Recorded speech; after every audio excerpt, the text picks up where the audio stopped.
Prime Minister spoke of targets of real GDP growth of around 4.5% thereabouts. I could be over or under by a bit. To be honest, this is going to be done, or the proposals are meant to promote the idea investment driven, not mainly through government, but through government giving up some part of tax revenue through an extensive, it seems, tax credit program from amongst various line items. And that will result, as I mentioned before, a reduction in tax revenue. And hopefully, if the thinking is that you would get an uptick or an increase in investment locally, possibly the benefits of that being passed on in terms of greater employment opportunities in Barbados over the short to medium term. And the government did increase its expenditure in plans to increase its expenditure through some measures as well. Those are not coming to mind specifically at this point. So it's one where the government is saying that it's given up some bit of its own economic or financial goals in terms of primary surpluses, having performed and continued to maintain primary surpluses for such a long time while there was growth on the ground in the economy, and having stabilized the debt to GDP ratio, not the debt itself, but debt to GDP ratio.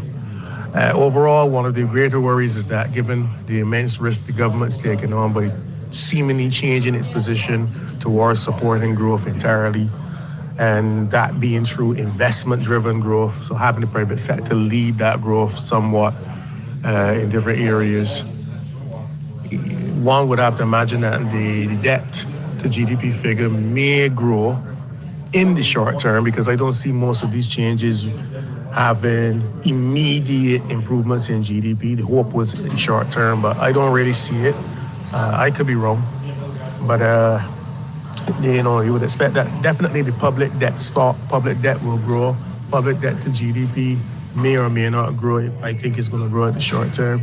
And there will be some bit of crowding out of savings eventually. And crowding out of savings just means it might not be as compelling to save money in the bank as it is now, even with low interest rates. I believe interest rates may very well grow as well, given these impacts.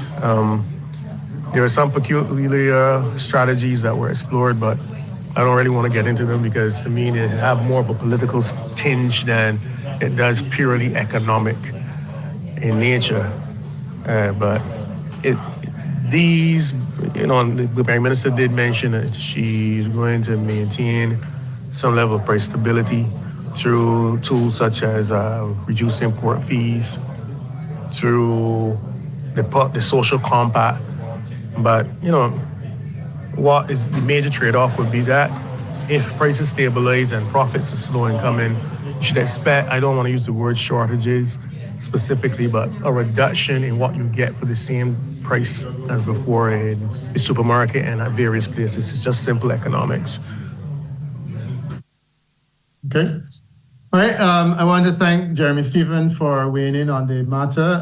Both Dr. Maskell and myself were having some challenges hearing initially, so we missed the first part, but the comment, and I listened to him earlier, was generally supportive. However, there were some provisos that he raised, but he acknowledged generally that there was no new taxation and that he was somewhat concerned about the impact of growth on prices. But Dr. Maskell, you can now respond if you so desire, or we could go to the call. Yeah, thank you. Go ahead. I definitely want to, Peter, because I want to deal with this thing called GDP. There are two types of GDP. There's what we call real, and there's what we call nominal. Now, real is just the output of a commodity or a group of commodities. So if we had to reduce an economy to two commodities, Peter, and we increase sugar and, say, flour, in terms of production, the amount of production, and the prices of those commodities remain the same, then we would have had an increase in the real output of the commodity, right? That is the production. So therefore, GDP in real terms, and what you mean is that there's no price effect. It is only the products, 10 pounds of potatoes without respect to the price. So it's like, okay, now nominal GDP now is when you take account of the price effect. So let's take a balloon. A balloon in its state without any air is real. When you put air into the balloon, it inflates, but it's inflating because of the air itself. Now, believe it or not, inflation helps government to raise additional revenue, right? When prices of import prices increase, government gets more revenue. When prices import increase, people are forced to spend more in order to get access to goods. So that the thing is, and this is what I want now to explain, having said that, the debt to GDP ratio is debt over nominal GDP, which has price effects. So when you hear the government talking about trying to increase GDP and economic growth, what it is trying to do is to ensure that economic activity so rises that the debt to GDP ratio falls if GDP increases, and especially if it increases rapidly, it will reduce the debt. That is really the anchor of the entire program of government. What government is trying to do is to reduce its debt. So you can have an increase in debt, which would have happened in the last couple of years because of all the effects of COVID and the like. But the actual ratio of debt to GDP ratio has fallen significantly in Barbados in the last couple of years as well. All right. So people need to appreciate it too. All right. Mm-hmm. Fair enough. Doc, we have a person on the line. You should remember this is a call-in program. You're welcome to join us in the conversation. We'll have other guests during the course of the morning. We're happy to take your calls on 434-1007 or 434-1070. The 434-1007 is a WhatsApp number as well. We do have a caller on the line that's been waiting for a while, so let me invite them to join. Good morning and welcome to Let's Talk About It. It's a special focus on the budget. Good morning. Good morning, sir. Greetings and good morning. Welcome to Let's Talk About It. Special focus on the budget. Sorry to have kept you waiting for so long. Good morning.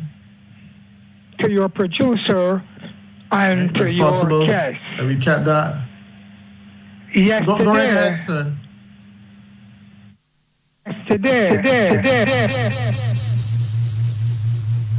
You're gonna need to know this.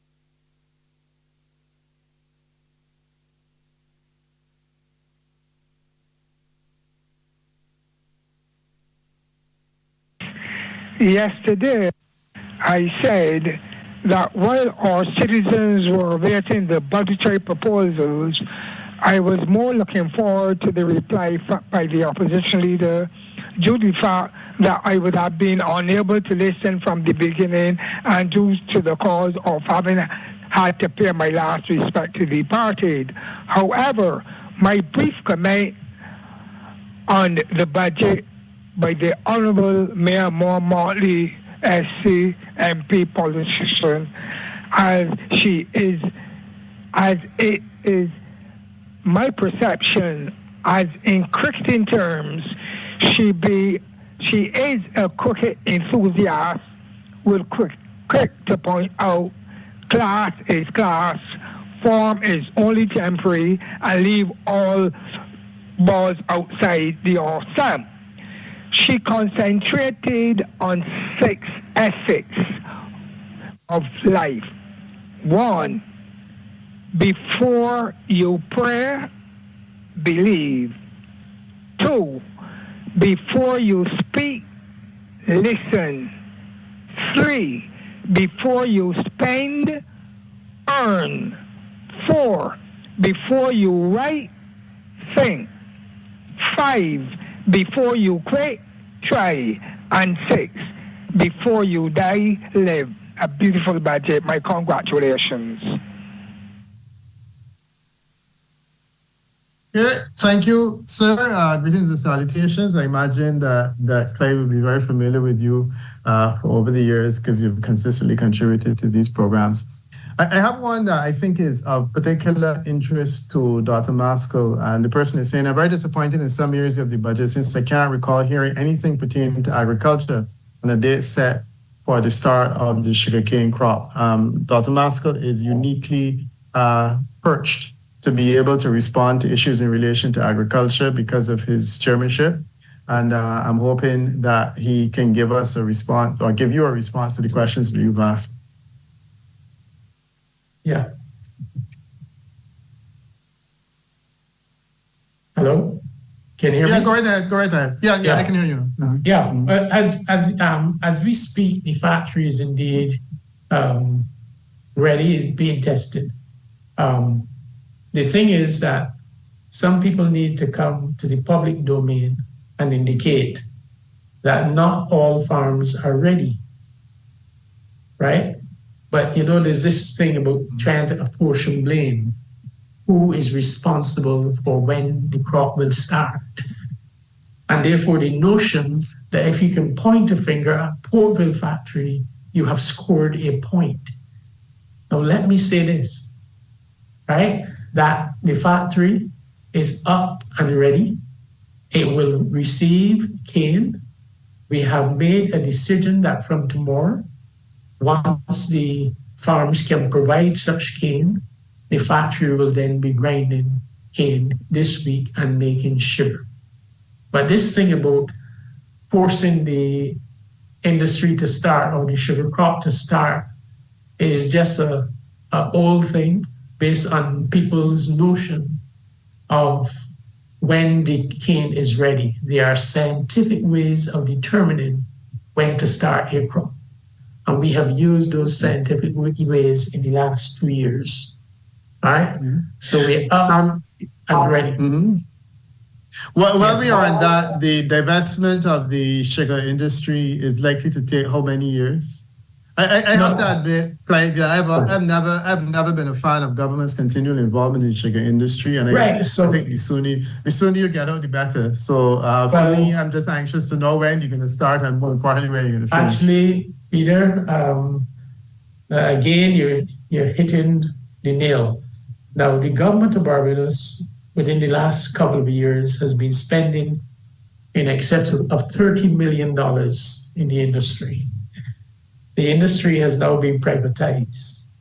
This will be the last year the government is going to provide money, close to $20 million, for not 30 or 40, but $20 million for the purchase of cane. Other than that, Portville factory is currently operating on its own steam. So therefore, we've already reduced dependence on government. Now, by next year's crop, Portville will be paying for the cane. You understand? So there has been a tremendous turnaround in the fortunes of Portville and also a tremendous reduction in the contribution that government will be making to the sugar industry. All right? And these facts are now properly known. An interesting question. In a sense, one could argue that you guys are leaving the sugar industry to the vagaries of the world, and the ultimate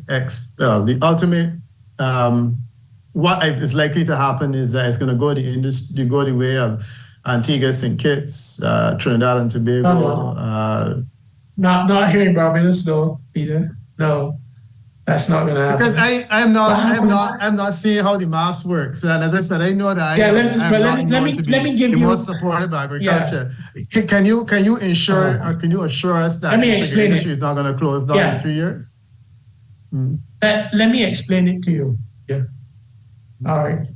Now, first of all, the only entity that was making losses in the industry was BMC. Now, why? BMC was selling a kilogram of sugar for $1.30, and that kilogram was being retailed for $3.20. We have now stepped up. Yeah, no, not domestic consumption. Because we moved away from bulk sugar all this time. Now, what was happening too is that the excessive costs of the operation was a major burden to the BMC operation. But now that we have been able to get a better price for our sugar locally, the domestic market itself is in fact a profitable market for sugar. And you will soon see all the data. But what is more important, Peter, is this. You have changed the ownership of it, but in addition to that, the whole question of renewable energy, which has had a recent setback, will now become a very powerful additional revenue source because commercialization of electricity using renewable energy requires access to land. And we have access to land. And therefore, that will then boost the additional revenue of the industry. So that contrary to the notion that sugar is dying, sugar is actually going to be growing more cane in Barbados over the next couple of years. And because we can now use, there are three elements. There is sugar, there's molasses, and there's bagasse. Well, we only supply 10% of the molasses required for rum production in Barbados, Peter. And the thing about it, you heard about the GI, geographical indicator. Now, what's happening is that if you can show that the molasses is local, then it improves the branding and marketability of the product. So there's a tremendous opportunity now to grow more cane and then get more molasses in addition to more sugar. But now we're going to monetize the bagasse because Portville itself produces $2.5 million of electricity every year for itself. But we can actually expand that and put that into the grid. So that's the intention. So rather than sugar dying, we're seeing an expansion in the growth of cane. And it is the most appropriate plant because it absorbs carbon dioxide, converts it to sugar through a process, and then helps the whole environment. So sugar has been a blessing in more ways than one for us. All right, I'm somewhat reassured. Yeah, we have another caller. Hopefully, my skepticism in time will yes, wane, your fears will be assured. Yeah, we will this approve. is okay. Let's talk about it. We have another caller. Good morning and welcome. Good morning. Good morning, ma'am. How are you? Welcome to the program. I am good. This is the first time I'm calling in, but the reason why I call in is because Down syndrome. I'm speaking on the behalf of the Down Syndrome Association. I see in the budget that they not mention about Down syndrome, and Down syndrome come under disability too. It's a small group, but I feel it should be right across the board. Yeah. It should be right across the board. Disability is right across the board. It shouldn't be picking out certain category. And Thursday is Down syndrome day, rock yourself. And some you will like it, some kick against it, but for me, I appreciate it. I have a daughter with Down syndrome, and she's 47 years old. Nobody's not going to hire her.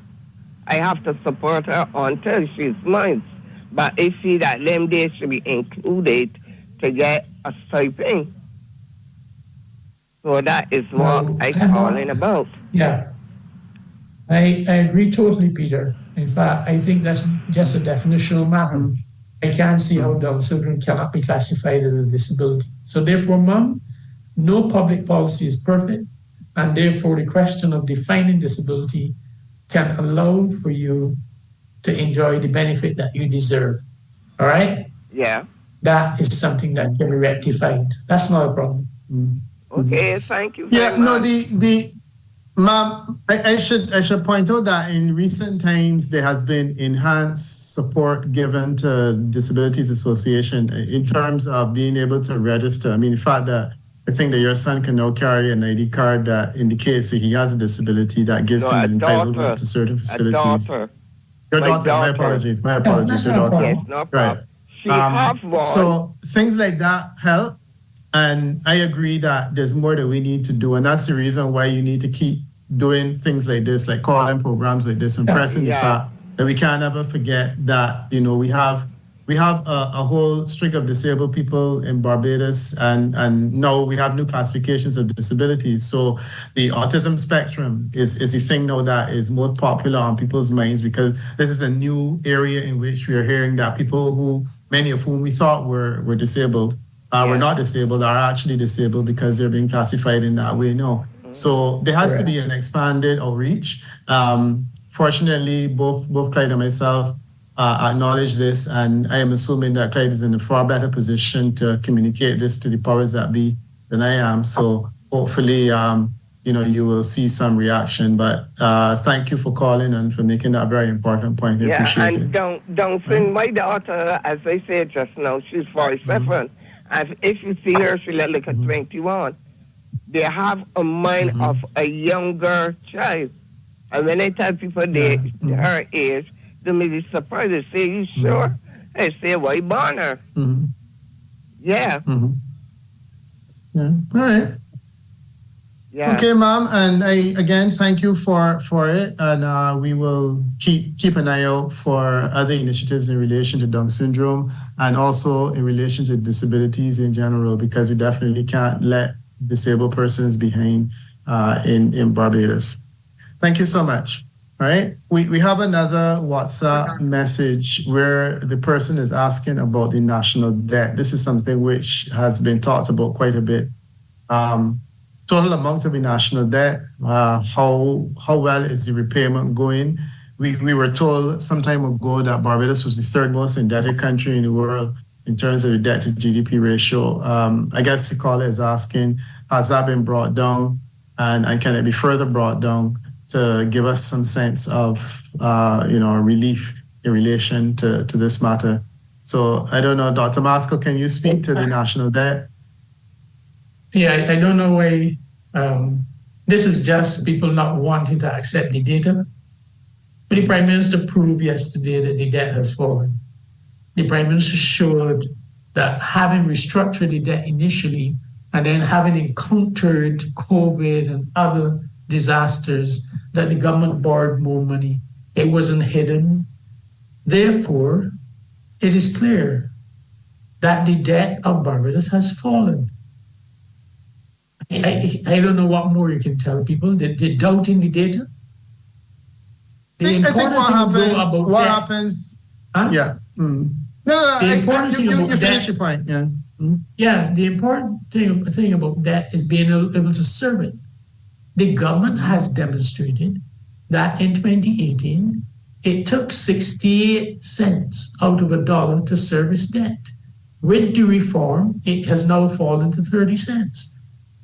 There are hardly any people in the world, far less a government, that don't borrow. You would have to be exceedingly rich not to utilize the resources of other people in pursuit of your own development. We do it every day. We borrow money for housing. We borrow money for cars. We borrow money. The question is, can you repay? And what the government had to do in terms of debt restructuring was to give itself the capability of repaying. And the government has now been able to repay and not default. The government is therefore in a position where it has restored confidence, both domestically and internationally, in its governance of the country. And I want to thank Sanko for just sending me some clips showing how the economy has grown and how debt service has been brought under control from 1994 to 2018, and now the extent to which we're paying a lot less, because as you were saying correctly, in 2018 it was 18.1 billion, which was quite significant. Yeah, and it's come down a lot now. The challenge with this, Clyde, is that I think for the average mind of a person who isn't trained in economics, there's a feeling that when we hear almost weekly that there are new loans being taken on, there's an assumption that the debt is being increased. And I think that we've been hearing quite recently quite a bit. So loans for roads, loans for the hospital now, which is a recent one, loans for all other types of things, that we're hearing. And the presumption is that with all of these loans for studying poverty, there's a feeling that our debt has been increasing. The other side of it is that there's a section of Barbadians that are debt averse. And they like the idea of debt. Basically, they like the idea of building a house out of pocket. And you know that was the traditional thing in Barbados, where people will have a house and they will build it out of pocket. They will change it from wood to wall. Every time they have some money, they buy a thing. And the often argument is, why can you not do that with an economy? Why can you not eat what you produce? Why do you have to borrow money in the first place? I have to admit, I am not of that, because I had to go and get a mortgage. But I understand that for some people, it requires a bit of explanation. Could I explain that then, Peter? Sure, please. Very simple. It's very simple. There is no country. Listen, when we were colonial, right back in the 1950s, the early part of the 1960s, the colonial master forced government to run a balanced budget or a surplus. You understand? So that meant that the government had to have more revenue than it could have expenditure. Now, if you are forced to run a balanced budget, it means that you cannot develop a country. There is no country in the world that is developed that does not have debt. In fact, let me tell you, the United States has a brittle of debt. So too Britain, so too Japan. The question is, when we became independent, and the notion of democratic socialism and getting all people ahead was then pursued by the political class, it meant that you had to wisely use borrowing in order to put infrastructure in place, to build schools, to build hospitals, to build roads. It would have been impossible for Barbados to build these capital works programs without borrowing. And in fact, let me say this, Peter. Anybody who has money and prefers to finance a capital project out of cash is doing the wrong thing. And let me explain why. The thing that you are buying called a house is going to last many years, right? Mm-hmm. So therefore, when you borrow, you can amortize that borrowing over the life of the house. What you got to hope is that you borrow early enough such that if you get too old, you're not under pressure to repay the loan. But there's nothing wrong with borrowing.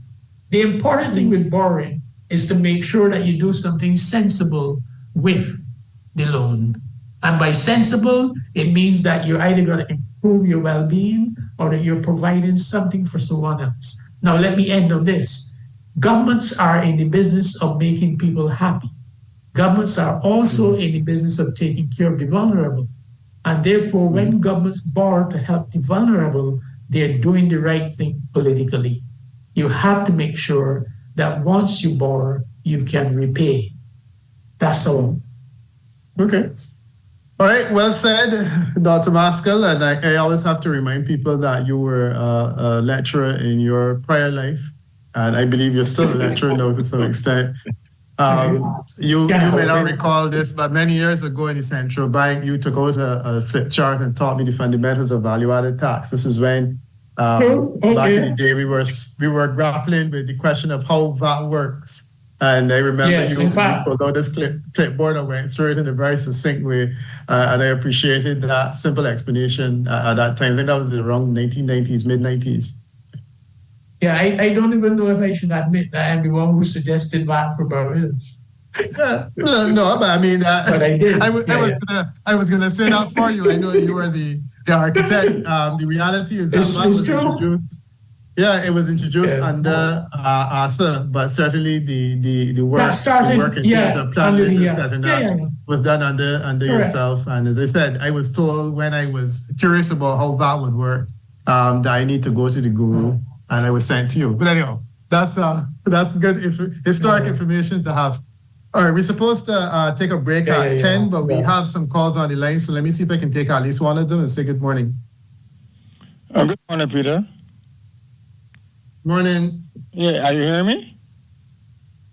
I am hearing you quite well. Let's go right Good ahead. morning, Dr. Maskell. How are you doing, sir? This is Raul. Morning. How are you doing? I'm good. Listening. There's always room for improvement, but I'm okay, thanks. You hear me, sir? Yeah. True. Right. Okay. You go ahead, sir. Okay. Very well. There's a principal question I want to dialogue with you quickly. I am vehemently opposed to the hike of a 25 kilogram bag of sugar from $45 to $65. I've been relentless on that. I'm not satisfied that your sugar has been ground, all the inputs in, and you concluded at the then time to have it at $45, and then that amazing hike of a $20 hike. Yeah. How justified it is. If you would come with this batch that you can grind I'm out, very please. If you have come with the batch you can grind very out, glad you called, and you could hike, or say you can raise it, I might still object, but I think it would be more justified than a finished product already priced, inputs, everything, and then that alarming $20 hike, and the consumer obviously isn't going to accept that and embrace it readily. I would like a real definitive explanation and try to justify the hike of the $20. You came to the right source. My friend. Let me explain. You came to the very right source. Now, you used to go and get a 25 kilogram of sugar from Portville for $45, right? Yes, sir. Good. All right. Now, let me just explain a few things to you. That was less than $1 a pound. Now, you used to go down to Portville. Yes, sir. Ron? Yes, sir. Good. You know that same 45, price was selling for close to $100 by other people? No, sir. I would not have been interested. You were? You're not? Okay, sir. Good. Okay, stick a pen. Give me a chance. Quite glad you called. Now, I telling you, good. So I have already explained that Portville was selling a kilogram of sugar for $1.30, and it was being retailed for $3.20. The only body who made a loss was Portville. And therefore, the notion that you should have people coming to Portville to buy a 25 kg bag for only $45, and then we discovered that people were coming back for several bags. You know why they were coming back, Ron? Obviously, if that is what you're imputing. Where's the audience? I'm answering you. They were taking and reselling the sugar. Yeah. But that's unacceptable. See, and government was making in excess of $30 million in losses per year, having BMC open because BMC was not benefiting from the sugar it was producing. Okay. So, Dr. Maskell, I want you to stick a pin. I would like you to finish your explanation to Raul. I also know that you told us that you're going to have to leave us shortly, but if you can just stick around for a few minutes. No, not yet, Peter. Not yet. Okay, great. My presentation is closer to 11. Closer to 11 o'clock. Great. So if you can stick around for a few minutes, we need to take a few messages because, of course, CBC has to earn some money as well. We'll be right back with more of this discussion. Now let's talk about it. Raul, you stick around as well. We'll be right back.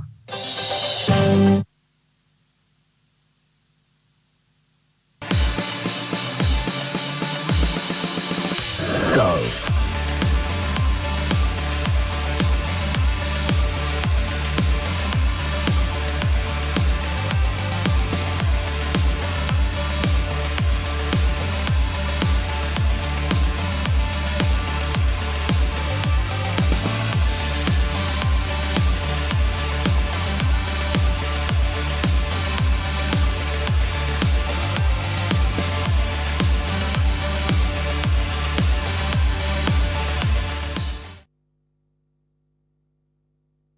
with the BSAT Sports Update. I'm Anmar Goodrich Boyce. It's day 2 of the 2024 Dasani Powerade BSAT Championships, and Commermere maintained their grip after day 1 of the semi-finals at the Usain Bolt Sports Complex yesterday. The Waterford-based athletes lead both the boys and girls sections. The top 5 in the boys are Commermere, 109 points, Queen's College, 78, Harson College, 70, the St. Michael's School, 50, and Christchurch Foundation, 49. In the girls, the top 5 are Commermere, 89 points, the St. Michael's School, 82, the Allen School, 80, Harson College, 67, and Princess Margaret, 31. Lachey Wilkinson clinched the first gold medal for the track championships after winning the Open Girls 3,000-meter event yesterday. The Princess Margaret long-distance runner christened the new Ryan Bradford track with a time of 11 minutes, 16.06 seconds to edge arch rival Layla McIntyre of Harson College in 11 minutes, 22.29, and Commermere's Taryn Sutherland in third in 12 minutes, 56.66. In the second track final of the day, Harson College's Luke McIntyre won the Open Boys 5,000-meter event. Meantime, it was business as usual for Commermere's sprinter Aragon Straker as he advanced to the final of the Under-20 Boys 100-meter event, clocking 10.5 seconds in the semi-final. His schoolmate Alika Herwood, she also navigated her way into the Under-20 Girls 100-meter final with a time of 12.23 seconds. In the Under-17 division, Allen's Anaya Nurse sent out a signal of intent when she stopped the clock in 12.57 seconds to cruise to the 100-meter final. In the boys' equivalent, Corrigan Paris Giovanni Lee also impressed with 11.44 seconds. In the field, Harson College's Tremel Thompson won the Under-13 boys long jump with a best leap of 4.84 meters. Commermere's Shamario Allen was second with 4.82, and Jelenia Hamlet of the St. Leonard's boys third with 4.72. 29 events are on the schedule for today, with the lone track final being the junior boys 3,000-meter event set to start as we speak. The competitors in that contest will be going 7.5 laps. So hopefully when I return in 30 minutes time, I'll have the official result from that race. That's it for now. Remember, we will be bringing you live updates every 30 minutes with all the Powerade Dasani BSAT action happening at the Usain Bolt Sports Complex. So stay with us. I'm Anmar Goodrich Boyce. Go.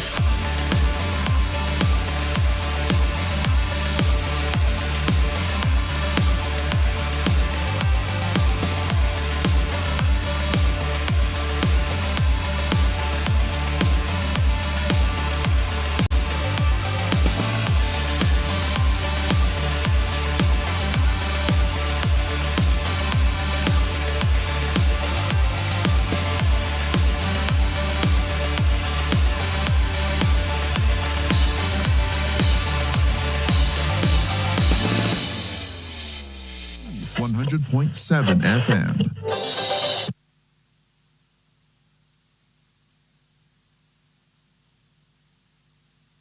Welcome back to Let's Talk About It. We are on with Dr. Clyde Maskell, Ambassador Dr. Clyde Maskell, given his correct title. My apologies. We're talking about the budget. We're looking back on the budget and we're reflecting with different persons. Of course, we're willing to take our calls on 424-1007 or 424-1070. When we went to the break, Dr. Maskell was engaged with Raul, who was raising concerns about the increased cost of sugar from Portville. We are shortly going to be joined by Eddie Abed, who will give us the perspective of the Barbados Chamber of Commerce as a past president. So, Raul, you can Dr. Maskell, you can finish your response to Raul, and then we go to yeah, Eddie I think I am waiting Raul's response. Sir, you're there? You hear me? Yeah. No, you've slipped up terribly in that. From the time you could admit to the public and the consumers that persons were coming to Portville to buy more than a bag or two, you should have had a cutoff point. No more than 2 bags of sugar. But from the time you found out that, you should have discontinued any more purchase of that amount to go and sell again. So that was in your hand to handle. You cannot then, because of that, correct it by hiking across the board to a $20 hike. You should have. The management over there should have said, stop it. Right now, one bag of sugar or two the most. No more. However, you all will get around that. But Ron, let me intervene and ask a question here, because if you want to get around that, all you gotta do is send me for a bag, send Clyde for a bag, send Andre for a bag, and you get the same point. And my question is, what is the fundamental justification for selling a product for less than it costs to produce it? That makes absolutely no sense. If shortly we will be joined by Eddie Abed in the private sector, what they do is you produce a product, you put a markup on it to pay for all of these other things, and then you sell the product. The idea of selling a product for less than the value is something that you don't do. It's economic madness. I'm not understanding why you think. Let me come to that a little bit quickly. Since you're going to say that, all I'm saying, that sell off what you've had, what you've got there at that $45 and done with that, and then deal with you cannot put on $20 just abruptly like that. I am not satisfied. I'm not convinced with the answer that it should have been done, like how it was done. There's got to be some way of addressing that. I understand you send one body, two body, three people. I understand all of that. But how do you swing the $20 hike? We're gonna go to Eddie Abed and get his perspective. I appreciate you and I can debate this whole question of selling stuff at a loss on a later occasion. We will engage that issue later. But for now, I'm anxious to get the views of Mr. Eddie Abed, who is the former president of the Barbados Chamber of Commerce. You guys had a meeting. Morning, Mr. Abed, and welcome to Let's Talk About It. Thanks. And I'm happy that you were able to join us to talk, because I know you guys had a busy morning, and I'm assuming that you were either commiserating or alternatively condemning the presentation. And we get to hear from you. What is the consensus coming out of the Chamber of Commerce this morning? So again, thank you for the opportunity to join the meeting this morning. We have a couple of concerns, and some of the bigger concerns are that nothing meaningfully was addressed in terms of trying to get the cost of living down. The Prime Minister alluded to 2022 and prices have come down since then. But the reality is that most of us in the private sector use 2019 as our benchmark, which, as you well know, is the last year prior to COVID.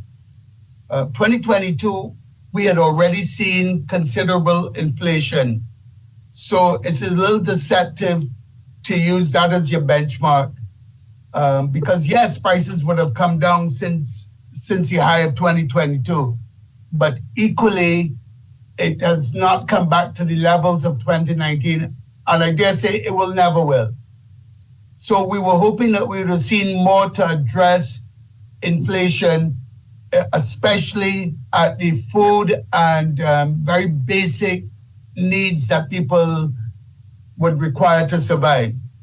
Many of us who are in the distribution and retail sectors selling general merchandise or non-essential merchandise have seen that since 2019, our sales have not returned to what they were. When one considers that people need to buy food, they need to put petrol into the cars, they need to pay electricity, and whatever is left then is much less in terms of disposable income as compared to what it was in 2019. So our businesses have been relatively flat for most of 2023, although the central bank governor says that we saw a 4% increase in sales, increase in GDP, in growth. And that is concerning, obviously. The other thing is that we were hoping for at the private sector level is, and we've been asking for this for a long time, that we have the opportunity to consider doing junior stock market as was done in Jamaica.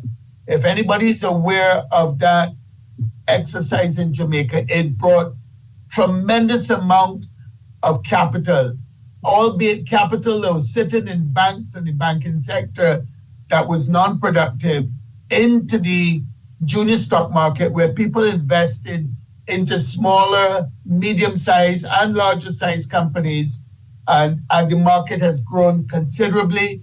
We've had the birth of several new investment companies who have been investing throughout the Caribbean, some of them in Barbados especially, and it frees up the opportunity, or it gives the opportunity to private sector companies to finance expansion or new ventures via equity as opposed to just debt financing. And we were really looking forward to the opportunity to have that. The Prime Minister said there's over $12 billion in the banking sector that's sitting collecting 0.01% in deposits. So, in interest as a deposit. So I'm a little bit reluctant and a little bit concerned that we've not given us the opportunity. She speaks about private public partnerships where people will have the opportunity to invest. But candidly, many private sectors companies would like to have that opportunity to attract fresh capital, especially when she wants the investment by the private sector to more than double immediately. So that is something that we need to consider. And lastly, I spoke about interest, the cost of financing. I spoke about how high inflation was. If we can't bring down inflation, because a lot of it is imported inflation, perhaps we need to look at the cost of doing business. And we had informed the Prime Minister there were several ways that we would like to consider that. One is looking at using the FOB, which means free on board value of merchandise, as is done in America, versus the CIF, which is cost insurance free, as a basis from which VAT and duty is calculated. In short, it will probably reduce the cost of imported products by 5%, which may not sound like a lot, but I assure you, at retail level, it translates more than that because a gross margin now has to be put onto that. Secondly, we had looked at perhaps removing the foreign exchange fee. It's currently at 2%. We all know that the amount, the quantum of corporation tax is moving from 5.5% to perhaps 9%. So there is going to be a larger amount in there that government will hope to collect. I do know that the big percentage of corporation tax is paid by the offshore companies, and it is still unsure as to what effect this new tax rate will have in terms of the larger ones, if they may move to other jurisdictions, because I understand several of our competitive jurisdictions have not moved to the 15% minimum tax rate as yet. So I do know that the governor would be a little concerned about trying to give back before he knows what sort of level of income you'll have from corporation tax. But my point is that we need to be very serious about how we reduce costs to be able to bring down the cost of basics in this country. And the very last thing that I think we need to touch on, and the Prime Minister did as well, is the cost of doing business, the ease of doing business. This term, this phrase, Peter, as you know, has been around for well over a decade. And although we say it over and over, the ability to do it, the ability to actually make it easier or cheaper to do business has eluded us for many, many years. I'm hopeful that some of the things that she's put forward will perhaps yield dividends, but I must tell you, I'm skeptical. I've seen this movie before, and I kind of know how it ends. Okay. Eddie, thank you for the very comprehensive analysis that you're given. And it sounds as though you are not unhappy, but you could be happier. I think that would probably be the best way to put it in terms of the budget presentation.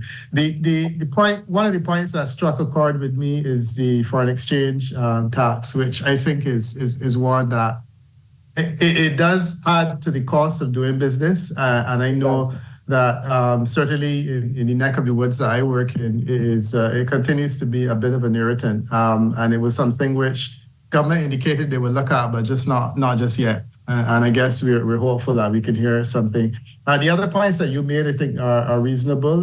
Dr. Maskell, I guess it is for you. Hopefully, Eddie, you can stick around to hear Dr. Maskell's Absolutely. response to what you said. I'm keen to hear his response. Yeah. Well, not too long ago, the corporate tax rate of Barbados was 25%. And there was a dramatic reduction to 5.5 over a certain taxable income, and then it increased down to 1%. Now, when the business sector experienced that dramatic fall in the corporate tax rate, did it cause any reduction in the price of commodities to Barbadians? That's one. So that's a question of incidence. The whole notion that you can overnight move from cost insurance freight, CAF, to FOB would have severe implications for government's revenue. And therefore, that's something that would have to be studied before it can be introduced as a policy, because it would certainly increase the vulnerability of government in this environment. The notion that the government can introduce policies that would reduce the cost of living dramatically without the involvement of the private sector.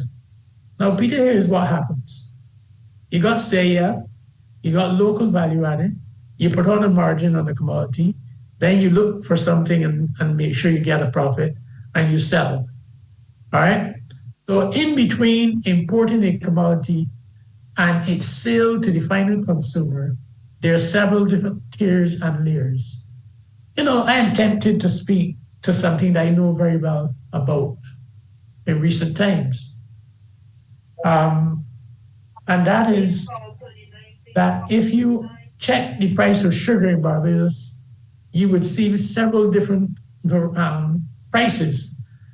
And the thing about it is that local sugar is sold at the factory at one price, but yet still you can see a $2 kg cost at the factory ending up at $7.20 in the supermarket.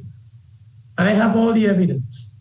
Now tell me, Peter, how could you justify selling a product that has been made and sold for $2 kg at $7.20 and $5.50 and $6? It cannot be, because all you need to do with the sugar when it's received is to package it, and it's packaged. But are you telling me that the cost of doing business is high in Barbados and you justify increasing a kilogram of sugar to that magnitude? Now, the concern, therefore, and one is always tempted to ask the business community, how did they arrive at their final price? Right? So if you're going to come to the table for discussion, then there needs to be a level of transparency that the government would wish to see in order to be able to make certain adjustments, I think, to policy. But to expect that government policy alone will cause a dramatic fall in the cost of living in Barbados is not quite a path to follow. The other reality is this. Consumers' ability to buy is based on their wages and salaries. So when government increases its salaries to public servants, as it has done in recent times, 3%, even during its crisis days in 2018, it started with a 5% increase.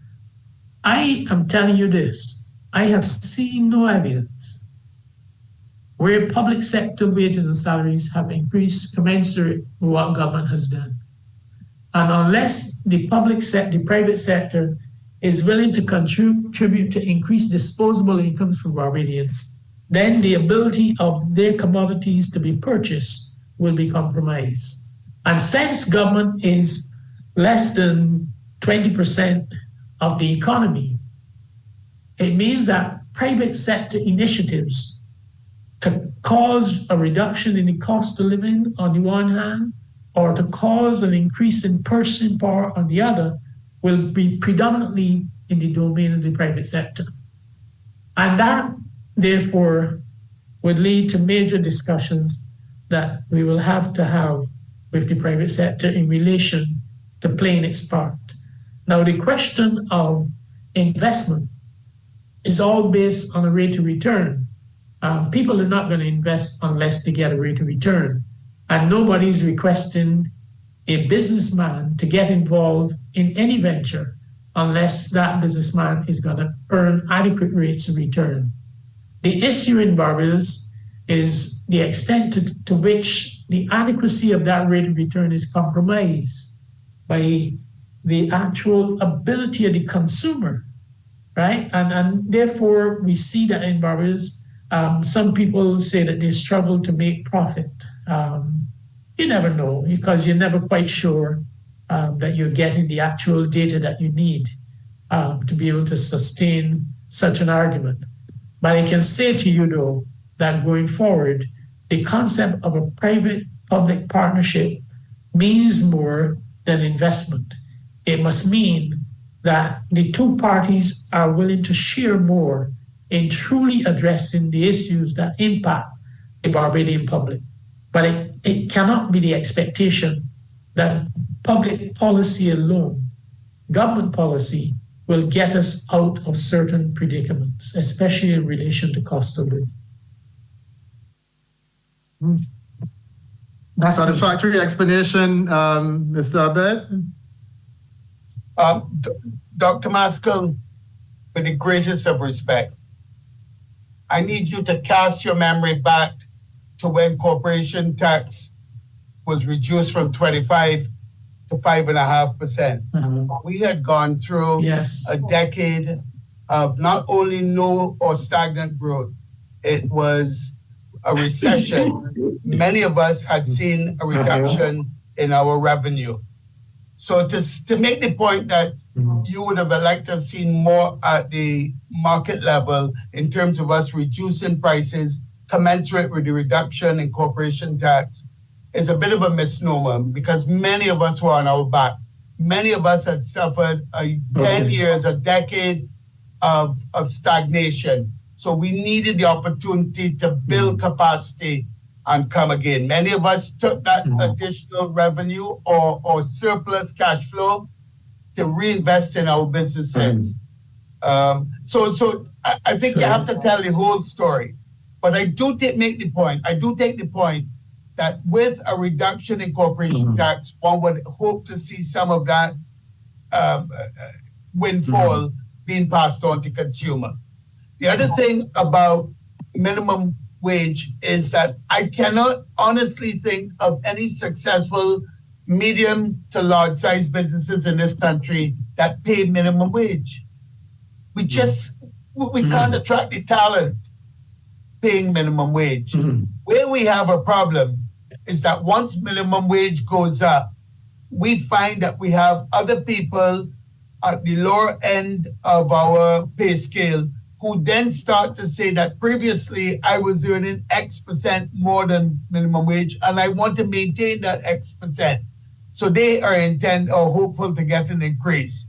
The other thing is in the private sector is, and you're well aware of this, Dr. Maskell, we don't like to talk about increasing wages unless we twin it to productivity. Our businesses are built on profit. And many of us, I'm not going to swear for everybody, but many of us share a bonus or productivity scheme with all of the employees. So it reflects how well the company is doing. And those who are not doing that, frankly, are not going to be able to attract the best of ability and resources in this country. The last thing about is the PPP. I'm not going to question that there is a strength, there is an advantage to investing in a public-private partnership. But equally, there are many of us in the private sector who would like to see our own businesses grow and have access to equity financing through a junior market. And it has been successful. We have a stock market here that trades maybe once a week, maybe once a week. Surely that is a failure by any definition. Perhaps it's time that we look at a CARICOM stock market and move towards being able to list new companies on that medium-sized quantities. We have maybe half a dozen companies listed on the stock exchange. This is a failure. To be able to sit and be a proud Barbadian and say we have 6 companies listed that trade once a week by any measure is unacceptable. So we need to be serious. If you have $12 billion in the banks and you want to release some of it and let people productively put some of it, not all of it, some of it into the growth sector in this country, then you need to give people the access to it. Apart from a few mutual funds that exist and some government paper that exists, there's very little else. So people are left with leaving it in the banks because they want security, I accept that, and collect 10 cents on 100? So I think that we need to continue the discussions. I do agree that bringing down inflation has to be a combination of government and private sector. I accept that. I do understand that a lot of what the Prime Minister did is in the long term will work for the country, but I just can't see it working in the short term. I think if we start to see dividends, it'll probably be 2 years down the road. And I like everything she's done, moving us in a direction, using tax credits to be able to attract fresh business in there. But Dr. Maskell, let us be candid about what the tax credit is. If a company is paying 9% tax and you give them a 50% tax credit, you're giving them 4.5%. Dr. Maskell, I don't know if that's enough to attract capital. I don't know if corporate Barbados is going to go into a risky area for 4.5% tax credit. I just don't know if it's enough. So I know the numbers sound wonderful. So do a drill down. It's not enough in my mind. If you seriously wanted people, give them 100% tax credit for 5 years. That way you go into it knowing exactly what you have the opportunity to make. But Dr. Maskell, let's be honest. You just said that companies want to get a dividend, a return on their investment. I don't see why a board of directors will approve an investment in a risky or unknown area for a 4.5% advantage. In my mind, it's not enough. But I may be wrong. I hope I'm wrong. So let me respond. Let me respond to it. To this day, I use what I perceive to be a very satisfactory public policy framework left behind by Owen Arthur.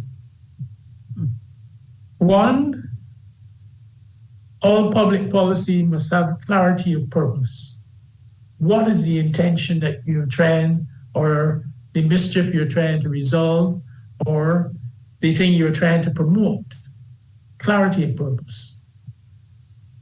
Two, it must be, the incidents must be certain. Who you're seeking to impose the burden on, you must be able to identify.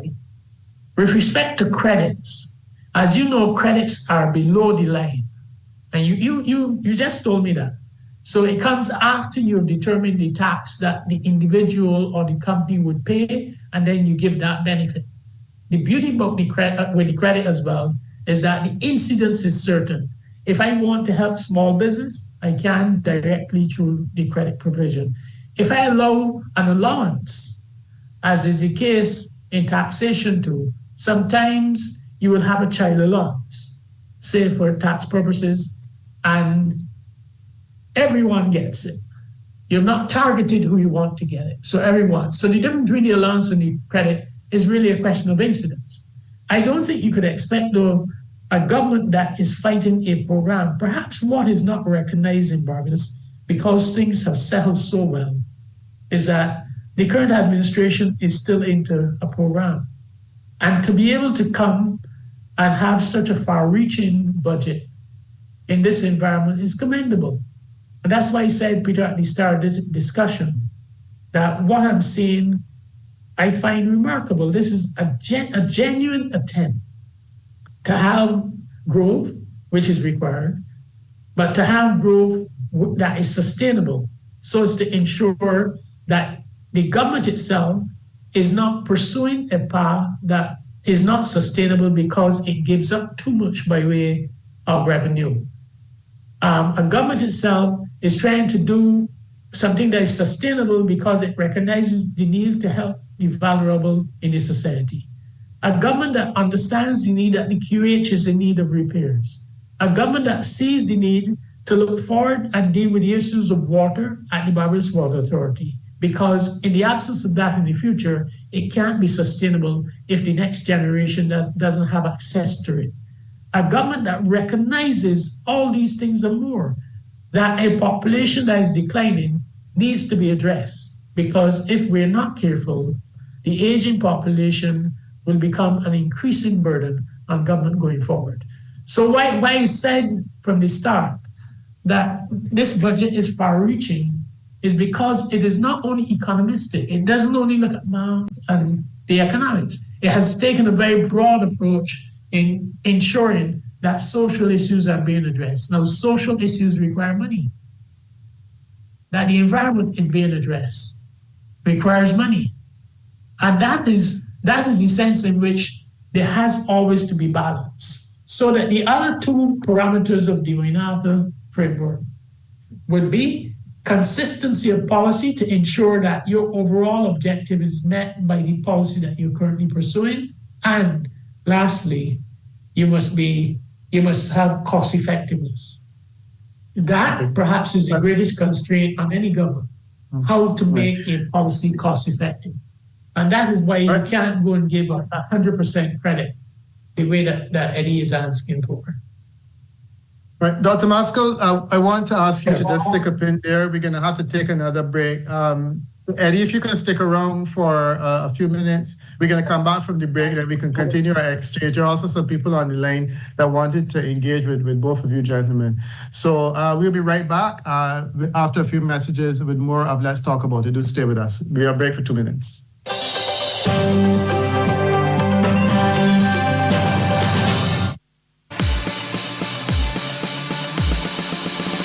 Go.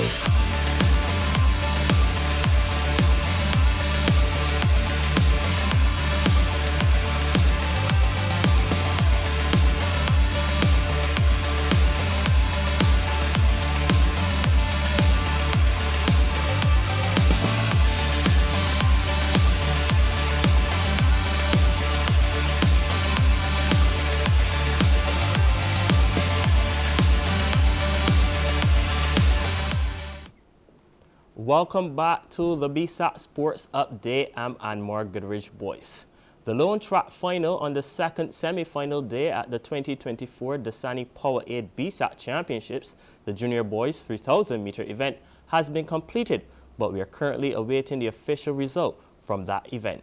It's day 2 of the BSAT, and Commermere maintained their grip after day 1 of the semi-finals at the Usain Bolt Sports Complex yesterday. The Waterford-based athletes lead both the boys and girls section. The top 5 in the boys are Commermere, 109 points, Queen's College, 78, Harson College, 70, the St. Michael's School, 50, and Christchurch Foundation on 49. The girls, the top 5 are Commermere, 89, the Allen School, 80, Harson College, 67, and Princess Margaret, 31. Lachey Wilkinson, she clinched the first gold medal for the track championships after winning the Open Girls 3000 meter event yesterday. The Princess Margaret long distance runner christened the new Ryan Braffett track with a time of 11 minutes 16.06 seconds to edge arch rival Layla McIntyre of Harson College in 11 minutes 22.29 and Commermere's Taryn Sutherland in third, 12 minutes 56.66. In the second track final of yesterday, Harson College's Luke McIntyre, he won the Open Boys 5,000 meter event. Meantime, it was business as usual for Commermere sprinter Arrogant Straker as he advanced to the final of the Under-20 Boys 100-meter event, clocking 10.57 seconds in his semi-final. His schoolmate Alika Herwood, she also navigated her way into the Under-20 Girls 100-meter final with a time of 12.23 seconds. In the Under-17 Girls division, Aline's Anaya Nurse sent out a signal of intent when she stood. Go.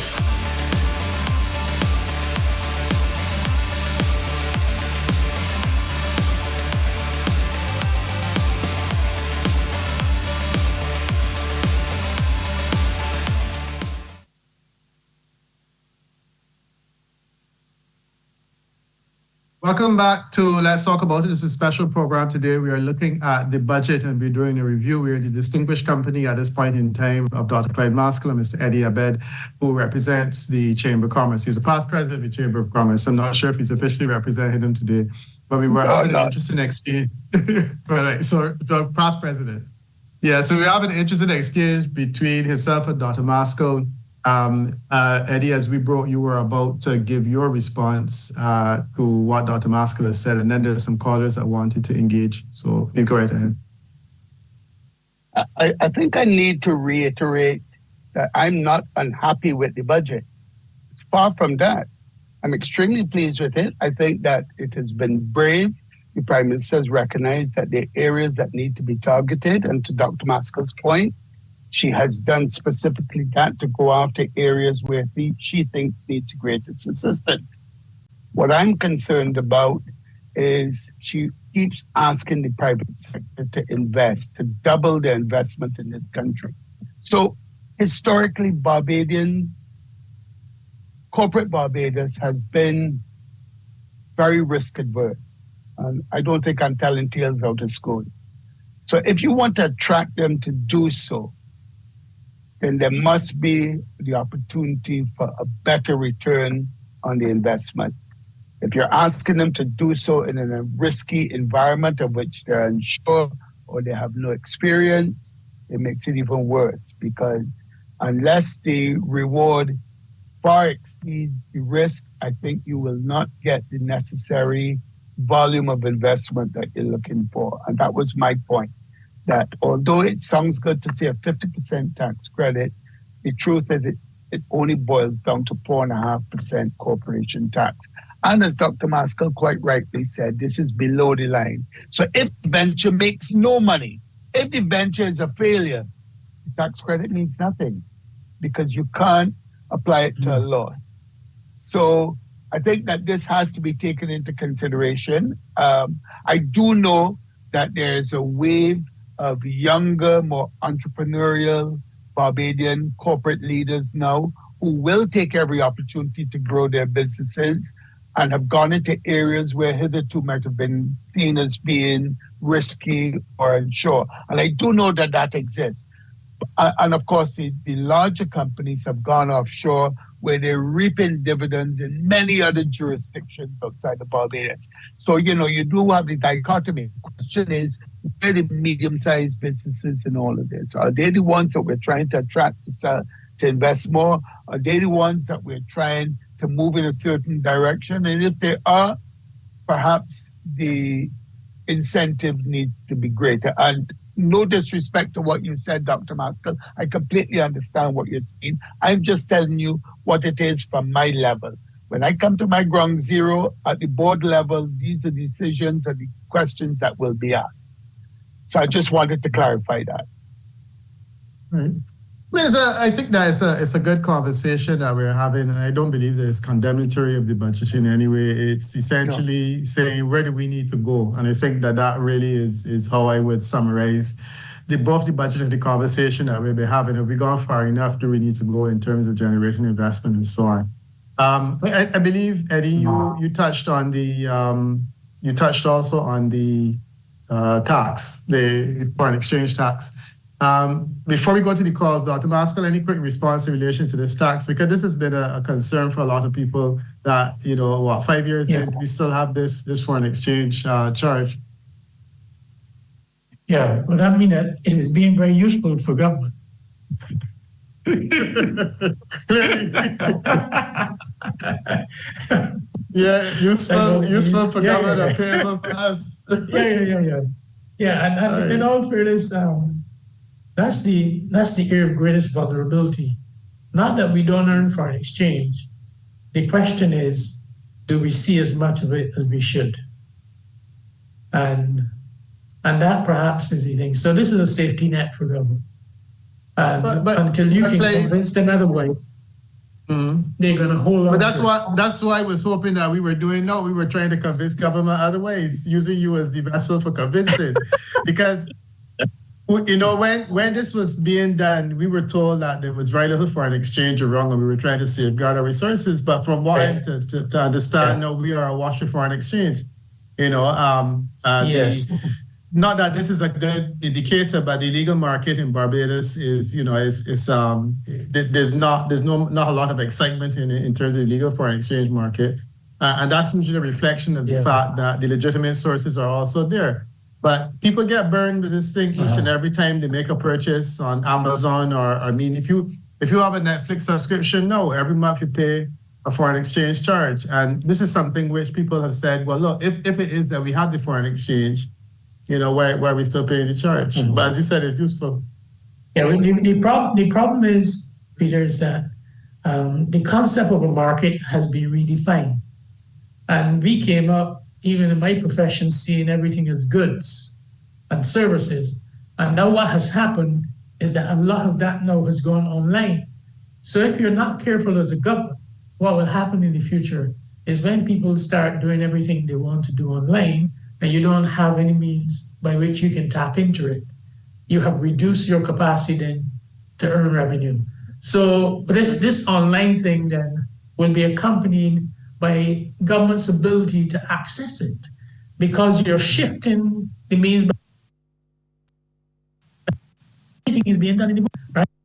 It's wonderful to have technology, but unless you can tap into it such that people don't get to do it in order to avoid, right? Then governments have to find ways still of taking a share of the pie. Right? Okay. All right. Let's get a few calls in. 434-1007 or 434-1070. My apologies to the first caller that you've been waiting for as long as you have. But the elephants have been rumbling, so the grass has been getting a chance to catch itself and grow. Good morning and welcome. Good morning to you and to the esteemed Dr. Clyde Bowman-Maskell. Good to hear you, my brother. And to Mr. Abed. Morning, Clyde. No, I can't call you Clyde on the radio. Go. Morning, Dr. Clyde, man. Bowman. That's what I am to you. Yeah, Bowman, yeah. how are you doing? Morning, can't get me up on the big man money, but I can't take it. Clyde. But Lawrence, you gotta give us a quick one today, though. All right? Yeah, but listen. Clyde, you teach the producer told me that a lot of people waiting. All right, I hear all of that, man. We hear all of that. Clyde, it's a good thing that you taught me the VAT at Central Bank, because that was to teach him how he can save money to get that $1 million house on the precipice.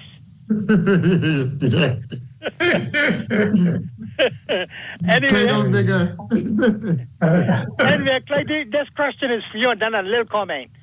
I would like you to explain to me, because no one has never explained to me in a way that they can understand, how it is that Barbados is so expensive to live, despite all the good qualities we have here.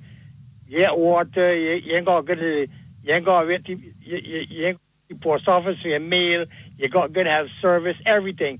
But still, I want you to explain to me what the genesis of Barbados being so much more expensive than the islands. And let me say the other thing, then I go on. And you are in contact with the Prime Minister. You sit with her. I want you to tell her for me. Tell her that brain station, because she know me. That I would like to see in all of the good work that she's doing in the port, I want her to do something down Spring Garden with those tankers. I want her to carry the fuel lines further, at least a mile out in the sea. So that if, like what happened recently, a ship in the berth for 3 days and can't get out because they got a tug to take it out. Well, if it was a mile out in the sea, the ship could easily get out on itself once it has about trusts and that kind of thing can easily get it on it by itself. So I would like to see that something do down Spring to correct that. Carry ships about a mile out to sea, that, and then deep water so that there won't be no problems out there. Tug ship could get out. And Clyde, I want you to explain to me how Barbados is so much more expensive than St. Vincent and Grenada and on a lot of the islands. All right. You want me to do that, Peter? Yeah, no, I want you to do that, but I was just about to say that I think the answer to his question is in the fact that it is because of the fact that we have all these services and that things work so well that Barbados is more expensive because there's a relationship between the two. That was something that I learned, again, early in economics, that when you have the kind of services that we have, usually you have a higher cost of living because we got to pay for it. But I'll let the expert take it. Yeah. No, not saying expert. Actually, it starts with a very basic thing. The quality of our human capital from early has actually caused the cost of our labor to be higher.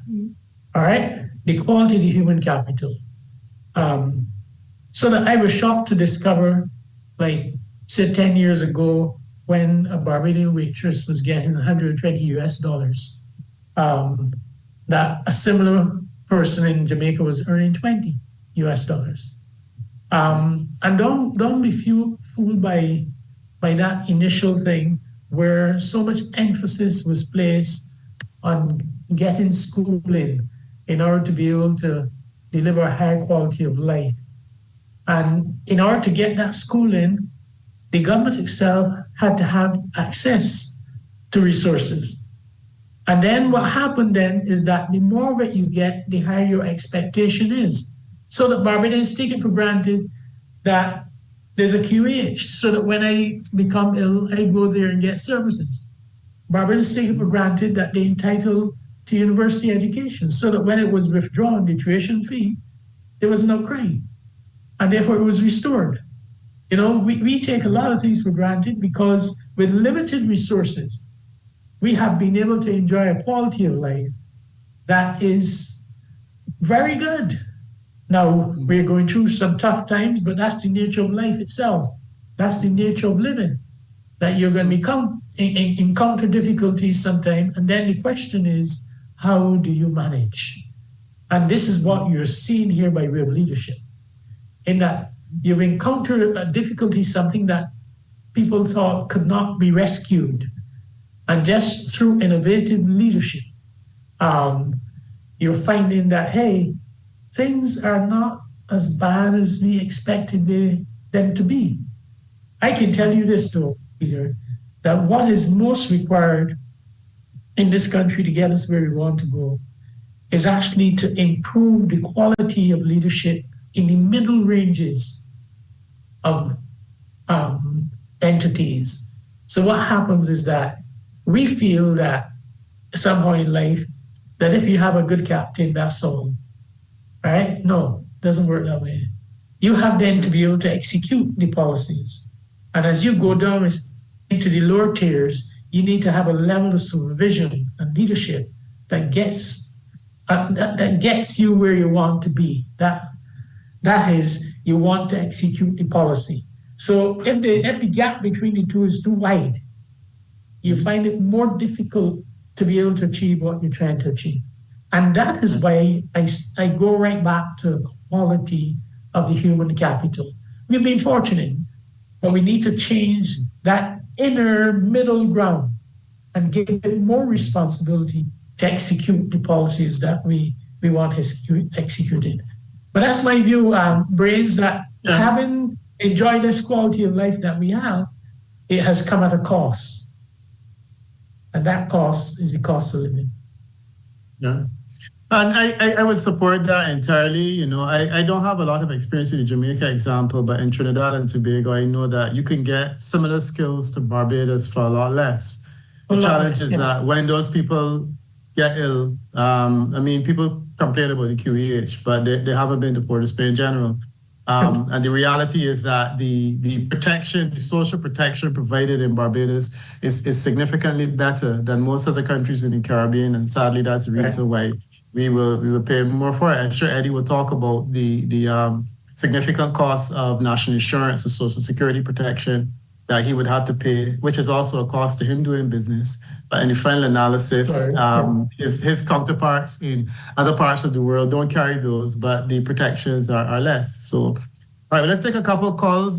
Good morning and welcome. This is Let's Talk About It. You're on 434-1007, 434-1070. We're in the company now of Mr. Eddie Abed, who is former president of the Chamber of Commerce, and Dr. Clyde Maskell, who is representing government on the program today. I should remind that the Democratic Labour Party was invited to send a representative and declined. So we have not tried to avoid getting their perspective, but they indicated that their perspective will be revealed this afternoon at 4. Good morning and welcome. Good morning and welcome. I believe that there was someone there. Good morning and welcome. Hello? You lost that call. Sorry if we kept you waiting for too long. We have some WhatsApp messages. Should I read or should I go directly back to the phone? Is there someone there? Yes, someone is here, please. So go right ahead, sir, please. Go right ahead. Okay, pleasant good morning to you, Brother Wickham, and to your panelists, Eddie and Maskell. Good morning. A question. I've been hearing something about equity insurance. I want to know how it goes. I have a property that has a value of about over $600,000, and I would like to finish. I got some little offsets in the house, but there are certain things to be done, and I would like to borrow at least about $20,000 or $30,000. How would that go? Would that go that you will have to look for fresh legal fees, or is it something that can continue or based on your mortgage? Do you borrow towards the cost of the house? How does it really work? How the equity insurance work? Enlighten me. If I could take that, Peter, let me just explain to the caller. So when you have a mortgage or you borrow from an institution, that is debt. That's not equity. You use the value of whatever your real estate is or whatever you're putting forward to give the bank a charge on, and they will lend you money, and that is a debt. You now owe them that money. Yeah. Equity is when you take a business or you take a property or you take whatever you have that's tangible, and you say to the investor that you will now own a piece of this. So they now have equity. They own a percentage of it. So you don't have to pay it back, but they fully expect that with their investment, they get a dividend. A dividend is really just saying that after you clear all your expenses, whatever the profit is, they want a share of that. That's what the dividend is. So therein lies the difference. And many businesses want to capitalize, get fresh money in by going to a stock market, which is the easiest vehicle to get equity financing, where people invest in the business, they now have shares and they own a percentage of the business, and at the end of the year, they hope to get an income by way of a dividend. And that's the difference. Okay. Well, I got you covered there. Since in a business is a private, your private property. That's what you're talking about. This is a business. It's a private property that I've been paying a mortgage for. Well, not merely me. My wife has been paying a mortgage now through Capital. So she wants to know. Right. It's to go about the Capital now is going to tell about legal fees and things. But I want to know if the equity, if you can get it borrowed against the get cash from the worth, a percentage worth of the property. Now, if you understand me. I do, but it wouldn't be able to borrow if it's equity. That would be debt back to debt. So in your case, I would say that unless you have somebody who wants to own part of the property with you, so they invested in the property, so they now have a share, and you will work out some means that they get back a return, it would have to be that you borrow. Okay. So technically then the difference between the two is that one is very risky, equity, and one is less risky. And that's why you would see that the return on equity is higher, that the cost of equity is higher than the cost of debt. And perhaps that is where, right, the cost of equity, because of the risk, is higher than the cost of debt. And you said it before, that because Barbadians are risk averse, they tend to prefer to borrow to finance a business, right, than to seek equity because the cost of equity is higher. So we need to have structures put in place in order to reverse that concept, and in order to allow Barbadians to at least feel less risk averse. But the issue for the company is that, hey, you want equity, but it costs you more. And that's it. But okay, but it's not, as I was saying, it's not a company, it's your own private property. It's your property where you've been paying mortgage. Yeah, but you really decide to get some, you want some money. What if he's telling you that you don't have any equity? Oh, I don't. What he's saying that you really don't. You have to go a business to get equity. Yeah. Well, you don't have equity. What happens is that you borrow money, right? You buy a house, you convert the principal or the loan into a house, and then the interest cost is an expense to you. Yeah. You with me? Now what can happen is that property can appreciate, and that's why they tell you, especially for the older people, come back. Let me see, because there's a little something in here, because the property has appreciated, and how could we utilize it? I suspect that's what you're talking about. You say depreciate or appreciate? Appreciate. No, but gentlemen, let's use this though as a teachable moment, because I think what the gentleman is really trying to get at is this a good idea? Because we have a lot of people in Barbados who would have started a mortgage 20 years in or 15 years in, and they have considerable equity. I mean, I'm in that situation where I didn't realize how much equity I had generated in a relatively short space of time. So the question is someone in that situation, is it advisable in this current economic environment to go back and take out some of that money in terms of going back for the mortgage? Because the question is the cost of paying legal fees on that. Is it really worth it? But from a business point of view, what do you guys think? Right. What do you guys think? Yeah. Now, this is all to do with the mortgage thing that you ask pensioners to take out a little later in life. But what has happened, Peter, is that you end up extending the life of the mortgage at a time when you don't have the resources to repay. So what people would do then is that, hey, you've accumulated some equity in your property. Well, the institution encourages you to come and borrow, but everything you borrow, you have to pay back. So that decision then has to be taken by the individuals and their capacity to repay. What you don't want is when you get 60, 62, looking to go now to take out additional mortgage, right? And then go through the whole problem of having to go back to the lawyer in order to incur further expense and do all kinds of things. So that is an individual decision that you should be advised on, because it has to do with your capacity to be able to service that loan or the additional equity that you took out in the mortgage. Okay. Right? What about the government? That's an individual. Have any intervention there?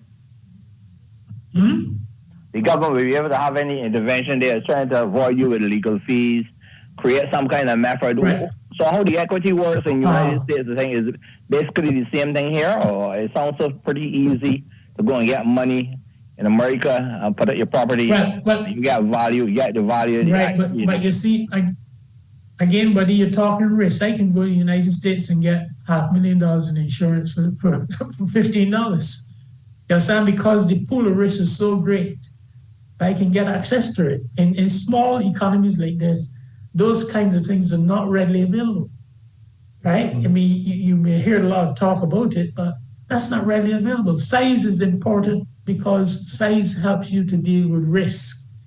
And in smaller societies, you're asking whether or not government can intervene and provide an infrastructure that would allow you to get access without incurring the additional cost. Well, this is something that can be considered in the future. All right, that's all I can promise. Well, sir, my short-term advice to you though is to shop around a bit and discuss with different banking institutions what alternative options are available. And then, as the gentleman said, ask yourself whether you really need to incur this debt going forward, and if you can service this debt going forward. And certainly, if you can, then you need to ask yourself, whether this would be a good decision to make, and then by all means go forth.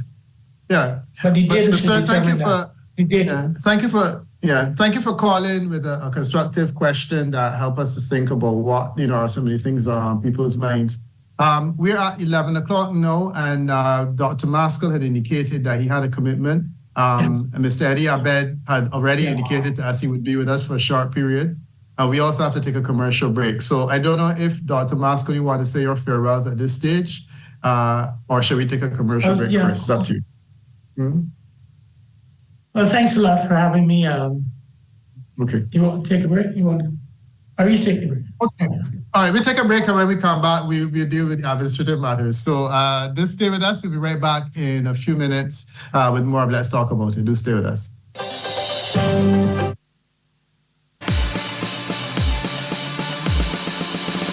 Go.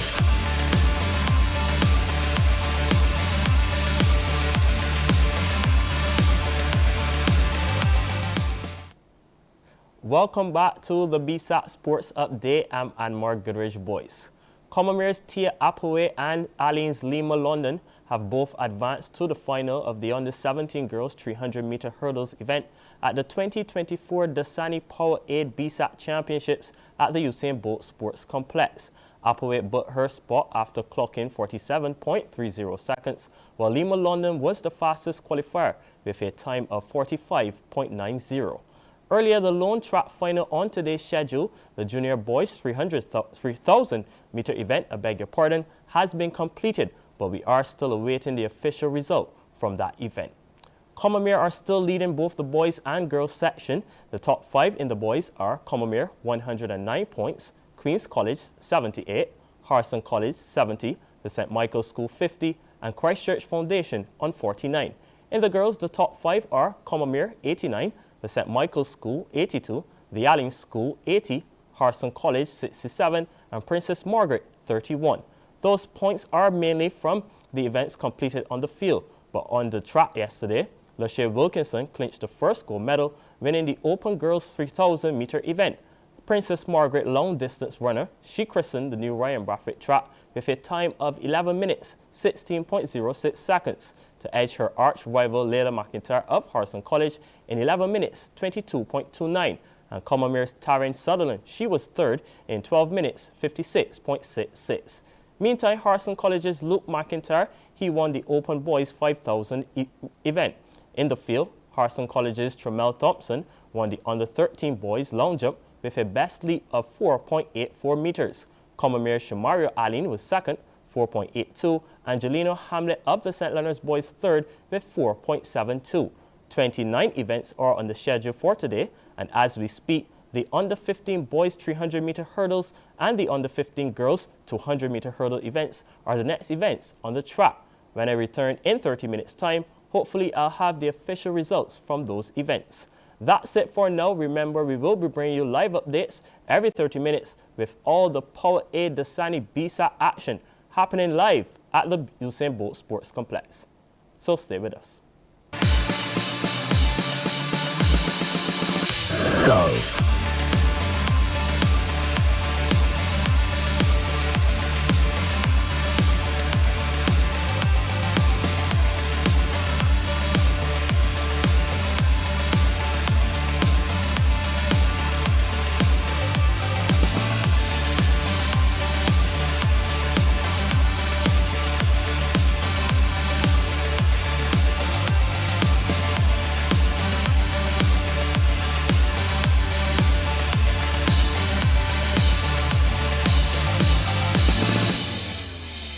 Selections.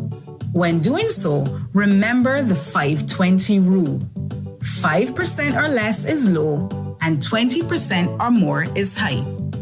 This nutrition tip is provided by the National Nutrition Center, Ministry of Health and Wellness, and the Barbados Government Information Service.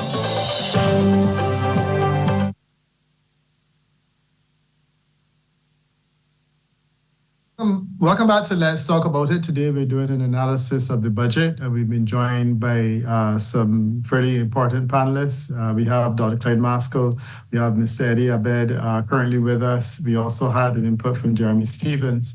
And the Clyde Maskell had indicated when he came on that he would have to go to another engagement at 11. Mr. Abed is with us for as long as we can have him, so it's up to him. But Dr. Maskell will take his leave at this stage, so I give him the opportunity to give us some parting words as we look at the budget that has just passed. Yeah, as I said, this budget is perhaps the most far-reaching that I've seen with respect to what it's seeking to accomplish. Typically, you would hear about creating growth, but budgets before never addressed the institutional problems that we have. And this does that. So it's going to take a while, not years, some months, in order to be able to get these measures put in place in order to effect the kind of growth. But already it is expected that the economy will grow this year. The question becomes one of sustainability. And therefore, being able to sustain an economy means being able to put not only your resources, financial resources in place, but your human and institutional resources. And perhaps better than most, this budget has attempted to do that. And the question now then becomes one of delivery. It is broad in terms of the areas in which it would address, in terms of the institutions, especially the Business Barbados, in order to facilitate business, bring in greater focus to invest and export Barbados, ensuring that KIPO becomes part of this in order to ease some of the institutional issues that we referred to earlier. The whole question of intellectual property and safeguarding that within such a construct, making sure that there are policies in place to encourage the private sector to invest, even though Eddie's saying he would like to see perhaps 100% credit rather than just 50%, making sure that you address issues of natural resources, water, population, climate, coastal issues, housing, things that are critical to economic growth and development. And therefore, on the economic side, making sure that there's a pharmaceutical industry established in Barbados, the question of agro-processing, enhancing our skills, our people's skills with respect to the creative industries, making sure that we put things in place that can redound to the benefit of the Barbados economy in the foreseeable future. But then the whole question of ensuring that while we do this and we utilize the resources that we have, that we make sure that future generations have access to resources as well. And this is all about sustainability and resilience. Then dealing with the social, economic, and climatic concepts of resilience and sustainability. And then, of course, the budget was specific in ensuring that it became people-centered, addressing things that people want: good roads, access to water, improved transportation, minimum wage, issues of self-employment, which are becoming increasingly more important in Barbados because Barbadians now want to employ themselves, taking care of the vulnerable, the disabled, making sure that the healthcare system is right, the extensive polyclinic system is right. So all in all, Peter, I think that the budget was extremely thoughtful. I think the budget has so positioned Barbados that it can truly set about achieving not only economic growth, but resiliency in all its forms. Thank you for having me. Thank you so much, sir, and thank you for joining us and spending the last 2 hours with us, giving us a good perspective on the administration's ideas going forward.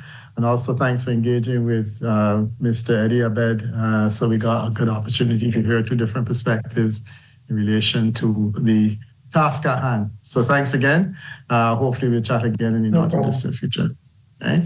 So of course the program continues for another, 50 minutes until noon.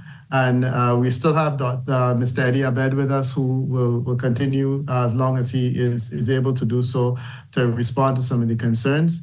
One of the questions that came in, Eddie, was the question of borrowing, and whether the private sector is concerned about the level of borrowing by government. I know you don't speak on behalf of the Chamber of Commerce, but is this something that keeps you up at night? Peter, I lived through a period not so long ago where our debt to GDP was well in excess of 170, 180%. And now we're somewhere down to 130%. So am I concerned? Yes, but not as concerned as I was when it was at 180%. The key to anything else, the key to debt, is if I have sufficient cash flow and sufficient revenue, then I'm not too concerned, because you can service the debt. And I think government is in a position where they can service the debt. My other concern is that government is getting larger and larger. By government intervening more and more to assist with people's lives, it necessitates that they have to hire more people, that they have to be larger to be able to do more and more.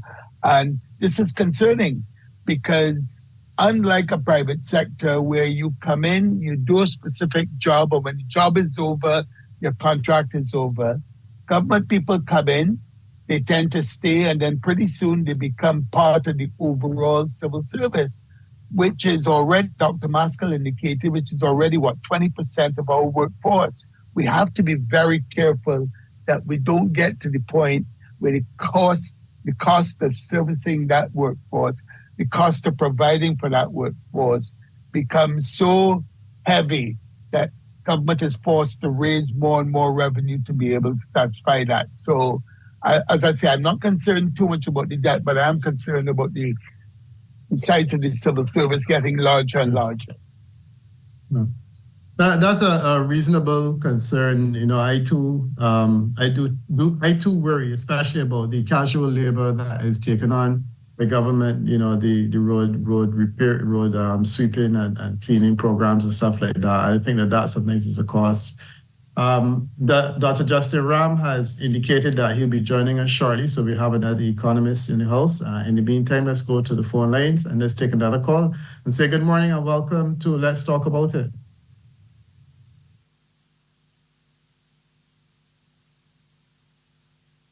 Okay, all right. So let me consult my WhatsApp, which is overwhelmed with persons who wanted to raise issues. One person is saying to me, Peter, I value healthcare so much, especially as it gets old. I have no difficulty with government taking 5% of my money to cover healthcare needs if necessary. Someone is saying I'm very disappointed, but we got the agriculture point, national debt, small business development, right? So, Peter, I'm looking forward to hearing what is your perspective on the budget to deal with small business, dealing with the sort of situation at the Queen Elizabeth Hospital. I think it was very good. I also indicated early on that I thought I was happy to hear that something is being done in terms of the investment at the Queen Elizabeth Hospital. Small business development continues to be a challenge, and while there are some morsels in there for persons in small business, there's always a question of how much more that can be done to persons who are in small business. I myself can be considered a small business owner and operator. I often find that one of my challenges is the administrative burden that is placed on persons who run small businesses that have to do everything themselves. There's a challenge that Eddie doesn't have because he has a staff that deals with payroll and staff deals with national insurance and whatnot. But one of the concerns I have had is that in terms of national insurance especially, I feel it could be simplified. A lot of the people who do not pay are people who work job work, day work in many instances, or alternatively people who are in small businesses, and they find that the effort of paying national insurance, sending in the check, completing the forms is cumbersome. And I really do hope that they can develop an app to deal with that sort of thing in a relatively short term. Eddie, I don't know if you wanted to jump in on that. I know you are, as I said, you're at a different level of the business structure. So you may not understand how us who run a I business completely, essentially just alone, struggle in terms of those things. Yeah. I completely understand. We as a family, two of my three children work with me now, and neither of them started working with me straight out of university. Both of them had to go on apprentice elsewhere. I felt very strongly that they needed to understand office politics. They needed to be treated as regular employees without people consider them the boss's children. So they both apprenticed, one for almost 9 years and one for 6 years elsewhere. And part of the apprenticing that they became entrepreneurs and started small businesses. So I'm well aware of it. And I think to a large extent, Business Barbados has been set up primarily to look at small businesses or to encourage entrepreneurs who, as you say, might be gifted as a graphic artist or gifted as a carpenter to build furniture, gifted as a painter, and not necessarily want to be encumbered with the burden of doing all that is required by the state, national insurance, PAYE, paying VAT, etc., etc. And Business Barbados is, from my understanding, is going to be able to assist these entrepreneurs where not only will the board be so well diversified, but they will have people in their employ who can guide you and assist you in that area. And sadly, this has been the downfall of many small businesses. Because you have so many balls in the air and you're trying to juggle them, you lose sight of what brought you to the party in the first place while you're struggling trying to do the other stuff. Now, if you can be able to say, look, I'm good at graphic art and I want to stick to that, and I have somebody in my sort of larger back office in Business Barbados who will deal with the other stuff for me, then I think that not only takes the burden away. I don't know if it's going to be that Business Barbados will have a share of the business or you have to pay for the service. I'm not sure how it works because it was mentioned just yesterday. But the mere fact that you have people of ability in those areas who can be able to assist, I think is a step in the right direction. I absolutely do think it's a step in the right direction. Mm-hmm.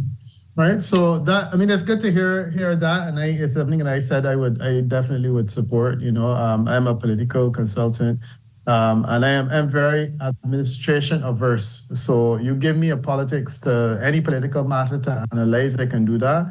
Then you ask me to complete documentation in relation to some administrative matter, and I have a complete loss. So people like myself prefer to let our creativity work in those areas. Let someone else deal with those if there is someone that could deal with them cheaply. Another point that was being made was in relation to money that will be going to the police and to the nurses. So this person is saying the money that will be going to the police will be excellent assistance in terms of long overdue money to people who are special constables and island constables who have not had a raise since 2000.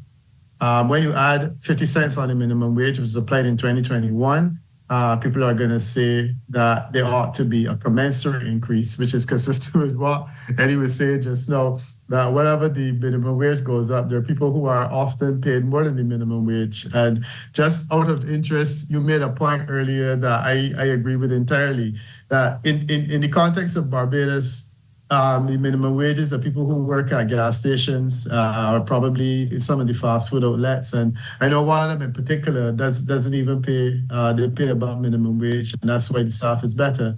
And the reality is that the minimum wage ultimately is a guide. I know the domestic wage, there are not a lot of people who pay domestics what the minimum wages usually pay them substantially more. So there's a lot of fuss made about it, but in the final analysis, it is really not a lot of people who are who will benefit from that increase to the extent that the vast majority of people who are work for more than minimum wage. But we have Dr. Justin Ram joining us all the way from over and away. And I want to thank you for coming on, Justin. I appreciate that you had a pretty long day already, and to just take a few minutes to give your perspective. And I appreciate also that you didn't have a lot of time to spend with the budget, but you're just getting a look at it. And we had a fairly good discussion this morning, the perspective of Jeremy Stevens, largely supportive, but with some concerns. Perspective of Clyde Maskell, of course, who would have been one of the architects. And then we had the business perspective from Eddie Abed, who raised some interesting concerns. What has been your first impression based on the headlines that you would have seen?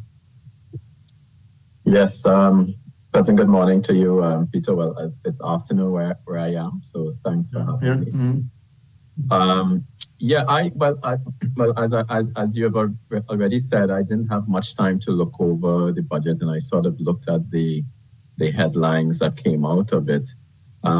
Generally, from that perspective, it seems to be fair, focused on some of the critical issues that Barbados really needs to focus on, particularly as it relates to the business environment, because we really need to drive a lot higher growth rate within the economy.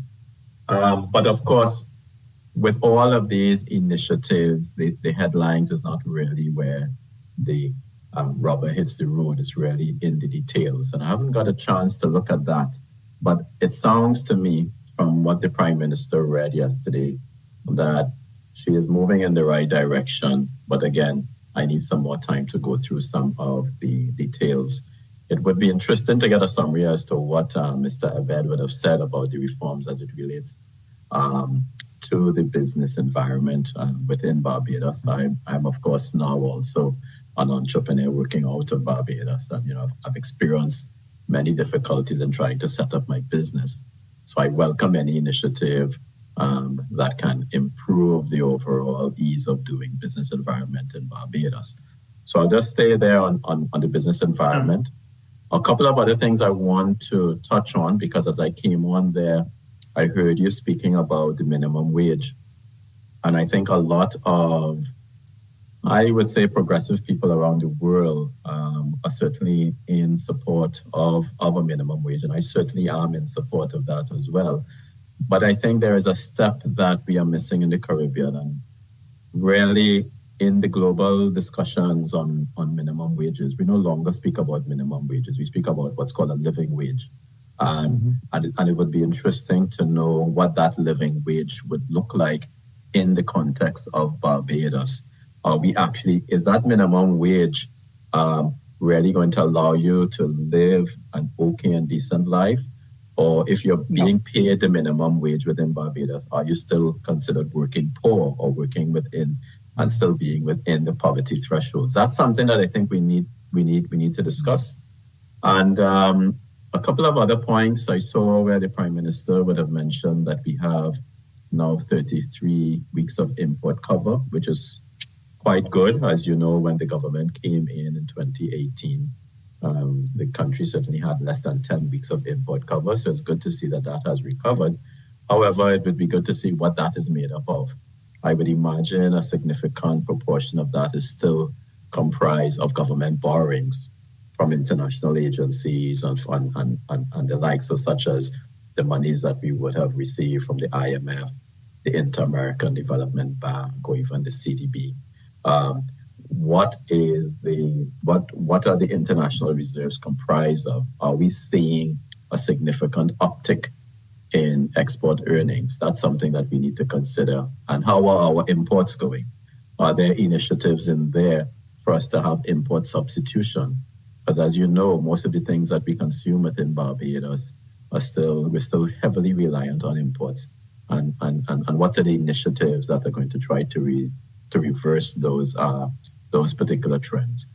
And of course, as it relates, my last point will be around the debt to GDP numbers. Unfortunately, those numbers are perhaps still worryingly high. And what are we planning to do as it relates to, I would say, the restructuring of government expenditures? I'm not sure about whether the Prime Minister had much discussion on that in her budget speech. What are the reforms associated with the state-owned enterprises? But I still think there's a lot of work that needs to be done there, because what we're finding, and I'd say this in general across the Caribbean, is that the public sector is becoming a bit of a drag on the rest of the economy. And I think we really need to have an honest discussion and a factual discussion around that, as to say, what is the role of the public sector? Is the public sector facilitating real growth in the economy? So facilitating Mr. Abed and those who are in business, including myself now. Is the public sector really focused on that? Or is the public sector drawing too many resources away from the real economy and being this drag on overall growth? I think the time for us to have that discussion is now, particularly with the high levels of debt.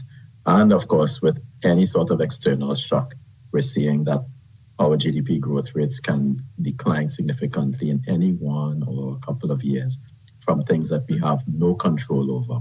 So I think the overall fiscals and debt is an issue that we need to have a factual discussion about.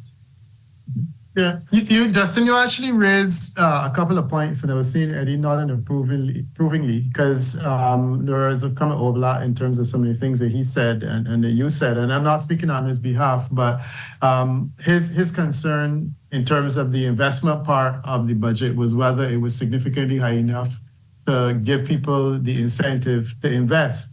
Dr. Maskell seemed to think that it was. But I got the impression that Eddie is a little bit skeptical and wondering if it is.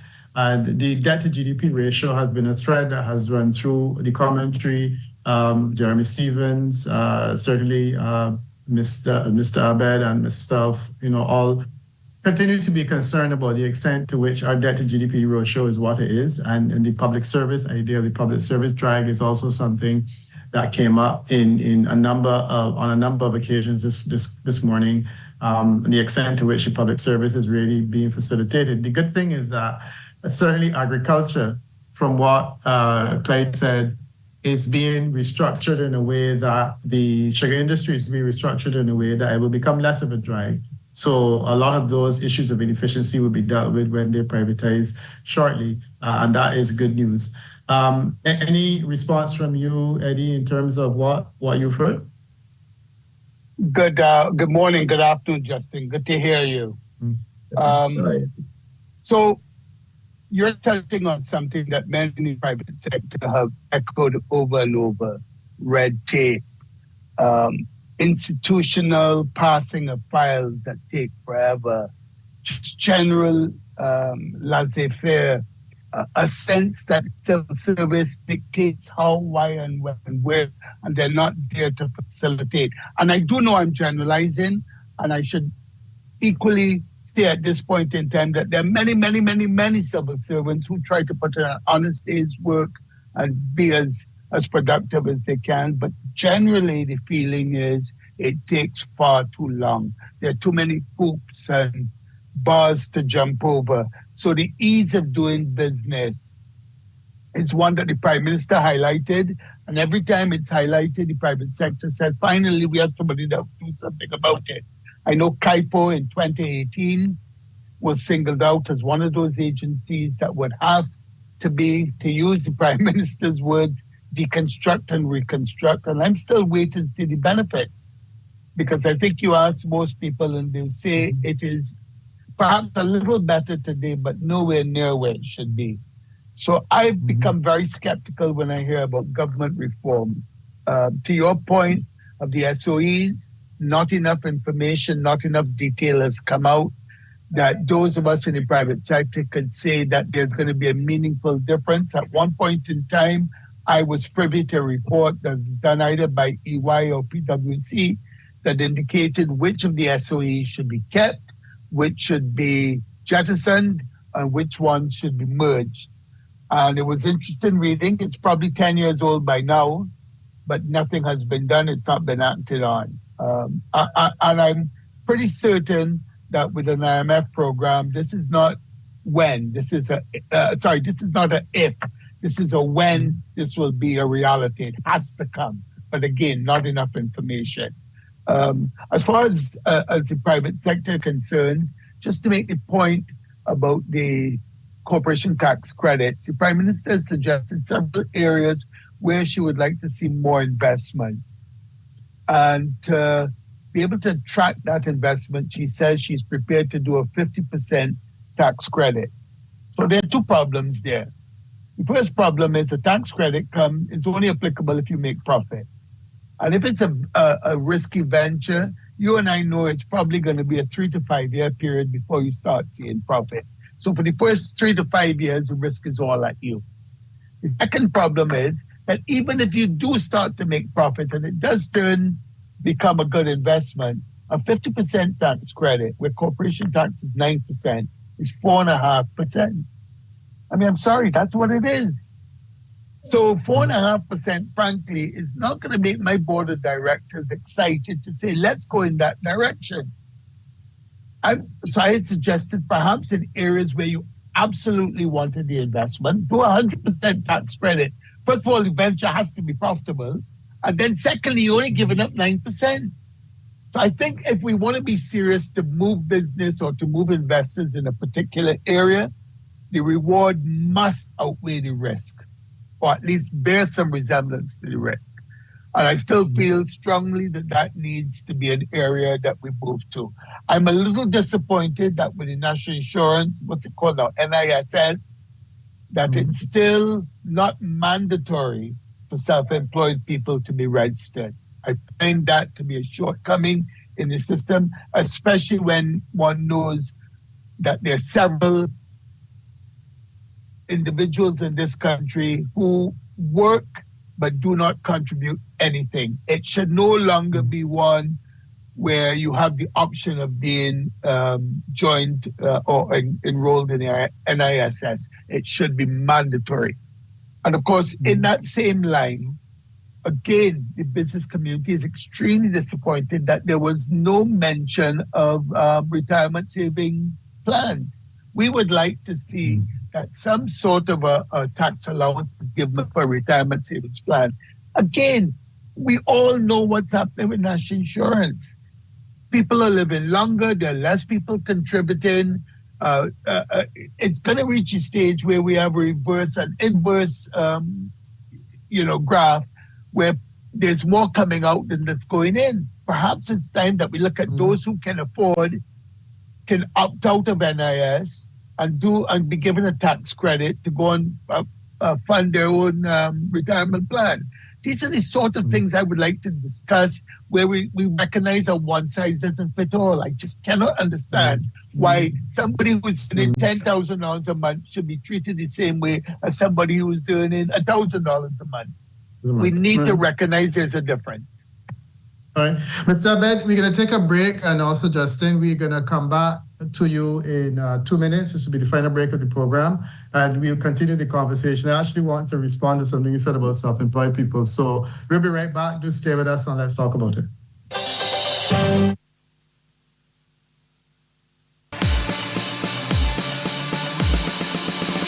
Go.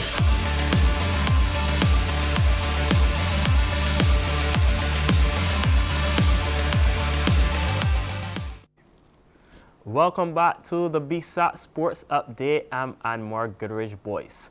Harrison College's Jacoby Brown-Smith and St. George Secondary's Joshua Lord are into the final of the Under-17 Boys 400-meter hurdles at the 2024 Dasani Power 8 BSAT Championships at the Usain Bolt Sports Complex. Brown-Smith clocked 49.93 seconds for victory, while Lord won his heat in 1 minute 0.23 seconds. Also, Comamir's Tia Applewhite and Aline's Lima London have both advanced to the finals of the Under-17 Girls 300-meter hurdles events. Applewhite booked her spot after clocking 47.50 seconds, while Lima London was the fastest qualifier with a time of 45.90. Earlier, the lone track final on today's schedule, the Junior Boys 3,000-meter event, has been completed, and we are awaiting the final results from that event. Comamere are still leading both the boys and girls sections. The top 5 in the boys are Comamere 109 points, Queen's College 78, Harrison College 70, the St. Michael's School 50, and Christchurch Foundation on 49. In the girls, the top 5 are Comamere 89 points, the St. Michael's School 82, the Allen School 80, Harrison College 67, and Princess Margaret 31. Those points mainly came from the completed field events, but on the track yesterday, Lashia Wilkinson clinched the first gold medal, winning the Open Girls 3,000-meter event.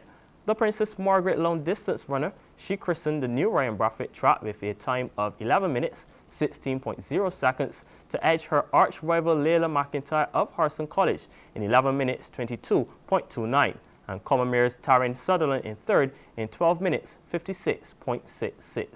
Meantime, Harrison College Luke McIntyre, he won the Open Boys 5,000 meter event. In the field, Harrison College Tramel Thompson won the under 13 boys long jump with a best lead of 4.84 meters. Commonwere's Shamaria Allen was second, 4.82, Angelina Hamlet of the St. Leonard's boys third with 4.72. 29 events are on the schedule for today, and as we speak, the under 13 boys and girls are in action for the highly anticipated 100-meter sprint events. This is our final update. At noon, TV8 will be going to live coverage of the BSAT at the Usain Bolt Sports Complex. This is the 2024 Dasani Powerade. And Mark Goodrich Voice. Do enjoy the rest of our programming. Go.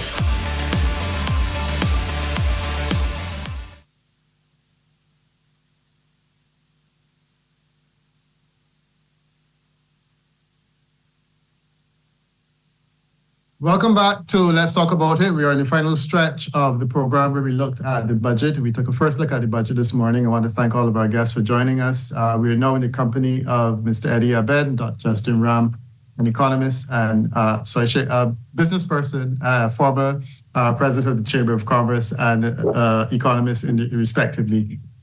Where we went off, we were looking at this whole issue of national insurance. And Eddie, this was something I also considered in the course of the review of the national insurance program. The major area of exposure or concern, contrary to popular belief, is not the self-employed professionals, because many of them are in a position to take care of themselves a little better, and indeed a lot of them actually do contribute to national insurance. The issue is really the maid that works a day at you and a day at me and a day at Justin and is self-employed, because none of us work. She doesn't work with us, any of us, long enough that she needs to pay national insurance by us.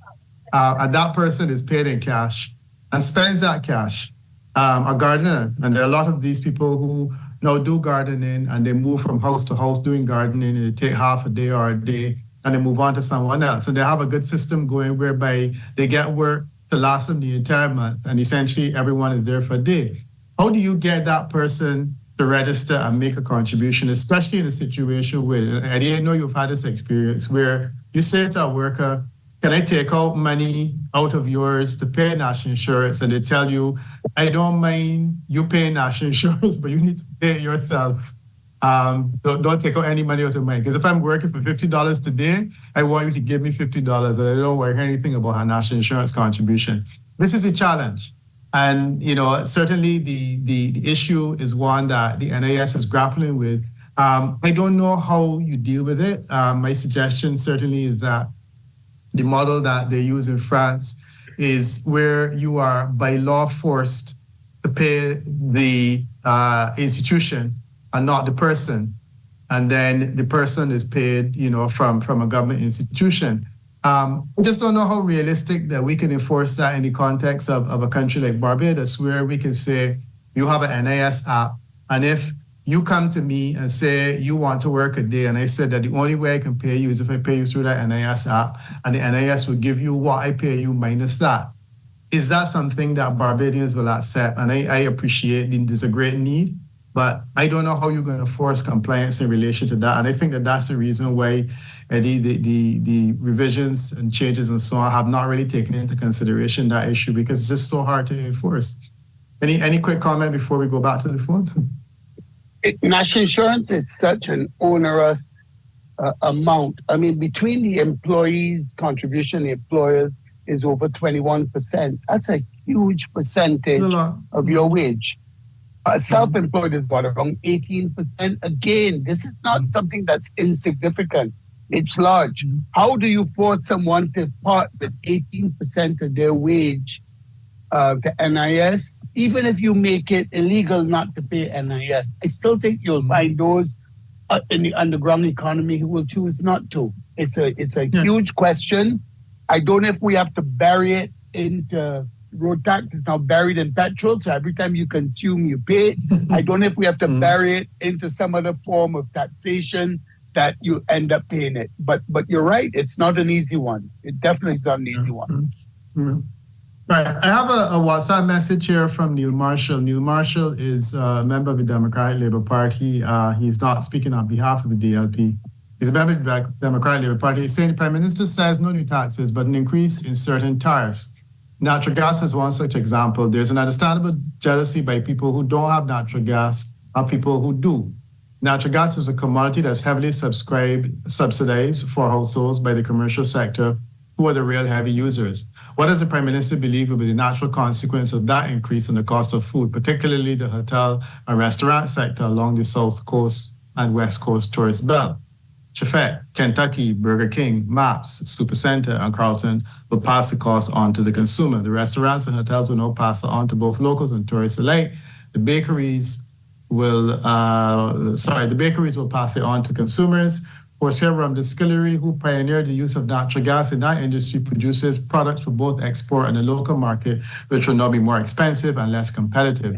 Banks will now increase their cost, their line of products. Banks will now increase their line of products. Certain manufacturing industries have converted to natural gas, so they are often export-oriented and now have become less competitive. Everyone knows that the energy sector is one where once you disturb it upwards, it affects every facet of life in Barbados and indeed the world. Maybe the Prime Minister views energy like most Barbadians, i.e. it's only electricity. Natural gas increase, I think, certainly for a lot of people to start with, natural gas is a luxury in many instances. And it's so little money in most situations. So the presumption is that an increase in natural gas will be negligible. People pay $25. This is the average, also $30, sometimes less. What do you gentlemen think about that? Justin, more so, I think, will be. Yeah, sure. I think people are complaining about this increase here, but if, for example, your average bill is $25 or $30, it sounds to me that it has been heavily subsidized. I don't have natural gas, so I don't know. I don't have a personal experience. Me neither. But that type of amount sounds as if you already have been subsidized. And a subsidy is not something that any government can continue for very long, unless you have a significant amount of reserves of that particular commodity that you are subsidizing. But eventually, a subsidy has to come to an end. And one of the things I think we have to consider within our context is that when things are priced correctly, then you have an incentive to utilize that resource in the most efficient and productive manner. So, for example, if you are only paying $25 to $30 for natural gas now, you're probably using that a lot more than you need to. And so I would imagine with an increase in the tariff, you're probably going to start to cut back and to start using it much more productively. But what would happen is that someone who's then able to utilize that natural gas in a way whereby they can earn a higher return or more profit, we're probably likely to see more uses of that natural gas in that regard. So I have to say, generally, I am not for subsidies that stay for a very long time. It sounds as if, for me, this is a fair compromise. If the tariff on natural gas is going to go up, it's a resource that's not going to be around forever. So if we're using it now, we certainly want to use it in a way that in a most efficient and in a most productive way currently, rather than it just being simply wasted and being used in a manner where it's priced too low, and so therefore you have overuse of the resource. It sounds to me that really the natural gas resources of Barbados should really be going more to the private sector and to those firms who can utilize that natural gas in a way that can generate higher returns for themselves and the economy. It sounds. Of course, Yeah. Of course, that's while it lasts because, like you, I don't have natural gas either. And I did that largely because my expectation was always that the horizon for renewables was going to be, well, for non renewables was essentially very, very low. And eventually we were not going to have access to natural gas anyhow. So we could as well get accustomed to not having it. Okay, we have a caller on the line, and we also have another caller asking if there are any changes to pensions or anything specifically for the disabled in the budget. The answer to that question is no. We are, well, certainly we had a call about the disabled and the assumption, or should I say the suggestion that nothing was there. And Dr. Lasco, when he came earlier, agreed. Pension changes, we are hearing about those in a different regard. Is the caller still there, Andre, or has that person given up? Is that me? Okay, welcome, sir. Yes, go right ahead, ma'am. Yeah, go right ahead. Oh, sir or ma'am? It is me? Yes. Ma'am, sorry. Okay. It's you, ma'am. Sorry. Right. This is Margaret Gill. Sorry, the sir was the person who messaged. Right. Hi, Margaret. How are you doing? Welcome to Let's Talk About It. Yes, thank you very much. I have to see the budget written down to be able to analyze it. I can't listen to budgets. I find it very difficult to follow numbers in my head, right? So I need to have it written down. And I also have to see it. Especially when it's 4 hours. Huh? I didn't hear. Especially when it's 4 hours. I can't hear the adjective. No, I said especially when it is 4 hours long. Oh, right, exactly. Yeah, I also need to see it written down because I heard the Prime Minister give a small part on the radio, and I know that journalists edit, so I can't go on that being exactly what she said exactly what she said. But what she said struck me, and it had to do with this question of land, and This is that you can't get a mortgage in Barbados. It takes 3 months to get a mortgage, and that was really, really problematic because in Trinidad you can get a month, or I don't remember the exact numbers. Like I tell you, I don't do the numbers to good spoken. In Trinidad and in some other place, you can get a mortgage in a really short time. Okay, so this is the concern that I have, and I heard you do it also just now when you were talking about France. Barbados is 166 square miles, right? As we all know. That is a fairly small landmass. Okay, Trinidad has endless land still that is unpopulated. So Trinidad can afford to have mortgages happen far quicker than Barbados, right? Barbados has to be very careful, apart from the fact that registry thing and, land, finding the owner and all that kind of thing may be problematic. I don't know about that part very well, except that I know when I got my land for my home, it took a while for them to find it in the registry, right? But even outside of that, it is better to have a longer time span because careful decisions have to be made about an island that is this small. Careful decisions about land usage. It wasn't in the past, but we had the benefit of having tracts of land.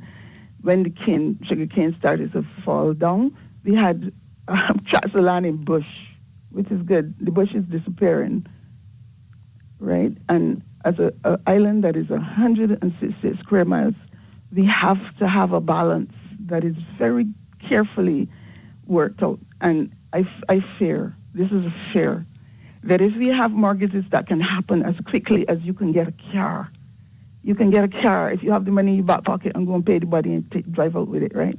As a consequence, we have a car problem in this country that is phenomenal. So I want to know, when I see the budget, I'm going to be trying to understand what is happening in terms of not just the desire to have mortgages completed in a quick turnaround, but what policies exist that will make me feel. I heard you ask a question some time ago that I thought was really crucial. You asked it of Clyde. How can you satisfy us that the Portville is so successful and thing? How can you satisfy us that the people who are now no longer having to bother with government because the sugar industry is now completely privately organized and owned and everything, will not immediately cease and desist from producing any little bit of sugar cane that we got or any other little thing that we got, right? You asked that question. Margaret? Yeah. No, Margaret, thanks for your intervention. And at the outset, let me just say that I think that a problem with being able to buy a house quickly is a good problem to have. And I also want to make another point that it didn't take me 3 months to buy my house. And I know a lot of people. I'm sure that Eddie could probably buy a house in the afternoon if he wanted to. The reality is that the way things go in Barbados in business, especially with banks, is that depending on who you are, you can get things advanced quickly. And a lot of the challenges with people taking several months to get houses purchased is essentially the issue of the land registry. There's already a facility in place where we can have an electronic registration of land that would allow searches to be done far more quickly. And when we were talking earlier about the ease of doing business, this is one of the issues that keeps coming up.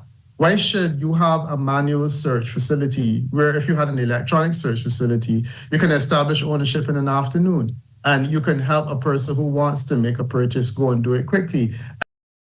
I don't share your fears that if people can buy houses, like if they buy cars, that it will become a problem. I think that, increasing land ownership is something great that we want to look forward to. And I do believe that part of what was said in the budget was meant to ensure that those